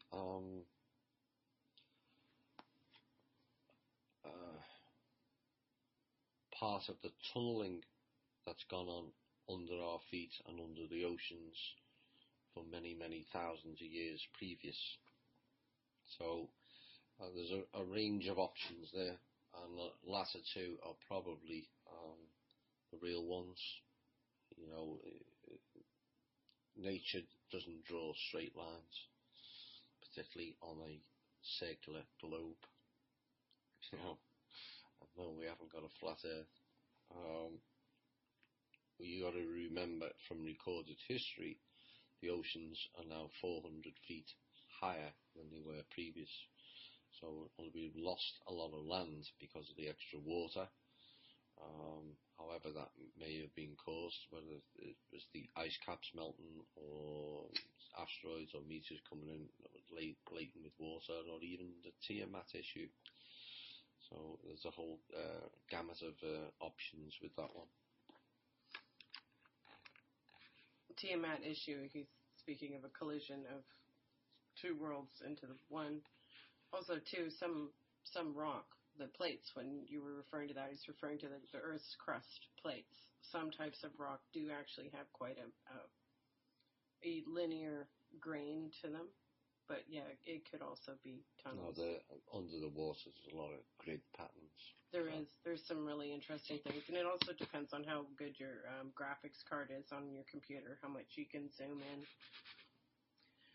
Okay, so is the shift to the fourth dimension still on? Yes. When it's going to take place, I have no idea. Nobody can honestly say, no matter how connected they are, or which sources they're coming from, or which ETs they're dealing with, can say when that light switch goes on or off. It's just, it'll just be or take place as the or a event. But the timing, it could be next year, it could be as far as 2025, it could be another 70 years. But it will take place. But the when is beyond my scope. And if I can add something, it's the planet, the planetary, that it's going to fourth dimension. If you're staying with the planet,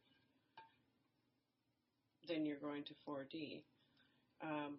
If you decide to go like home to your soul family, which might be a different dimension, you'll obviously go to that D.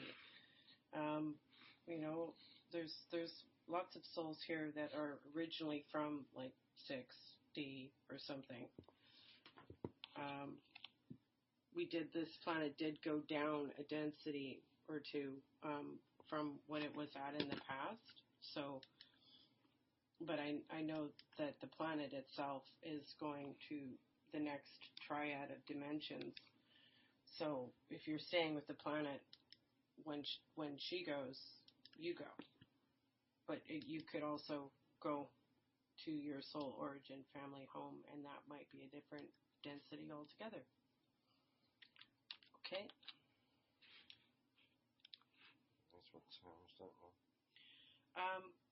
Well, it's 2 hours and 16 minutes, and we actually can go for another 2 hours and 43 minutes. Yeah. Spreaker lets you go like for 5 hours straight if you wanted to. Yeah, we should have a giant Skype call with all the members of THI. Okay. Could you explain more about your statement that the Illuminati no longer exist? How did that come about? Did those who were members join one of the other factions? All right. As of last year, when the control system itself collapsed in on itself, we covered this a lot last year in a couple of fairly epic shows, one in November and one in the Future of Humanity, which is June, July time. So the Draco left and are no longer interfering. There's still minions running around on the surface, the Suns, thinking they own and control here.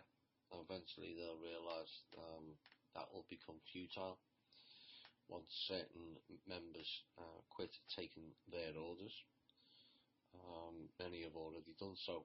And of course then the parents, which was 21, which was covered by Shane and I on the Future show and the Shane show, went from 21 down to 3, which also meant each parent was responsible for one of the covens, which is the black magic people, the dark sciences and all that stuff. So the covens kind of collapsed. They were the 3 structures above the Illuminati as we know it.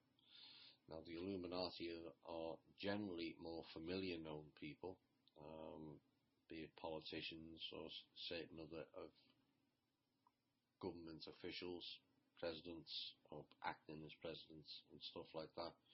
And then you've got the bloodline families, the Mazzinis and Medicis and all those Aldobrinis. You've got the 13 Italian families, and then you've got the 13 Western families, which is the Astor families, the Kennedys. There's quite a number of, I can't remember them all off the top of my head.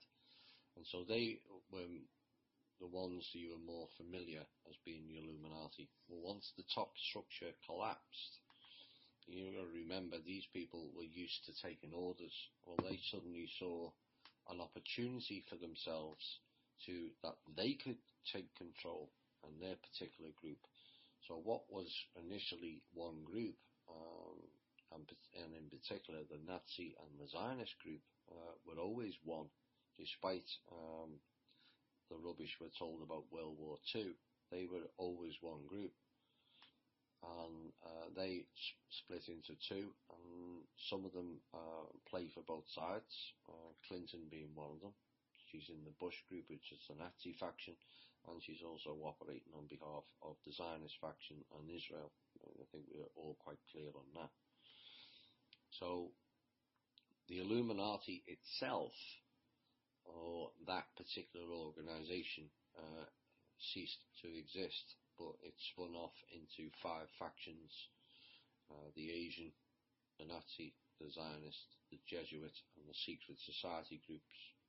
Some of the Templars, some of the P2 Lodge, people who are familiar with Benjamin Fulford stuff. So that's kind of why I state the Illuminati itself as in the name, and that particular group no longer exists. It's now split into 5, which overall helps us, because if they were all working as one, our task would be even harder, but they're not. They're all fighting for control. They all realise that not only are they going to fight each other, and it's part of their game, is they've also trying to stem the rising tide of the people attacking them also in various ways. So it's helped us overall, that the fact that the structure collapsed, and the AI itself is not interfering as badly as it was anymore. Some of the matrix has collapsed, some of the veils have collapsed, and so it's kind of got to a point. Yes, there is still ETs interfering, but nowhere near the many it was. A lot of them now, what we're dealing with is the hybrid versions. It's up to us to decide that we, the people, are the ones that need to be in control. And we really don't need to control. We can look after each other and create a new system and sidestep them altogether. And I believe that will take place over the coming months, weeks, months and years. So this will probably be the last one. Last question. We'll wrap it up. 2.5 hours. Tanenke's question? Yeah. How do we know if we are light warriors in the astral world? When I wake up, I feel pain in my muscles, and slowly, after my coffee, Thomas is taking a sip of his right now, I feel much better. Only you will know that. I can't tell you that you are or you aren't a light warrior. If you're lucid dreaming and you have small amounts of recall, very rarely you'd recall large sections of it. Our brain cannot handle that amount of RAM to come back with all the memories. You have to remember that if you are in lucid dreaming, for argument's sake, a minute, that can be 20, 30, 40 years, depending on where you go. Because time's different. And so how will you, if I asked you what you had for lunch on April the 17th, you wouldn't remember, because your brain can't handle that amount of memory. And so when you come back from the astral realm and the lucid dreams, you only come back with small bits of the puzzle, or you might get one line, or you might just remember one name, and you have to end up filling out bits and pieces. But yes, you can come back in the physical with pains and ailments I mentioned on the page this week. I went to help somebody. I wish I hadn't bothered now, but I thought it was right at the time, and I came back with a shoulder injury that lasted for 9 months, dealing with some of these particular aggressive negative entity that was attached to that person. Perhaps that particular entity's returned, given his behaviour over the last month, Mr. Chambers. Good luck with that, because I won't be around to fix it next time. Right. Apologies we didn't get to some of your questions. I hope you... apologies also that the show was delayed. More fun and games. And it appears that this format has been slightly better. Less chipmunks. Perhaps better on the volume. And so hopefully we'll have a clear path to the future shows without any interruption from here on in. So if you want to donate to the foundation, go to PayPal and enter the email address that's on the pinned post, the show post. It's tgwusauk@hotmail.com into PayPal. We have a new email for this show, and it's truth.honor.integrity@gmail.com. That's truth.honor.and integrity@gmail.com. That's Chloe and her bizarre, long-winded email addresses that drove me nuts over the last month. But there you go. So if you want to put your questions in for the show, use that email. I will no longer be addressing the Cosmic Voice email. I've carried on doing it for the last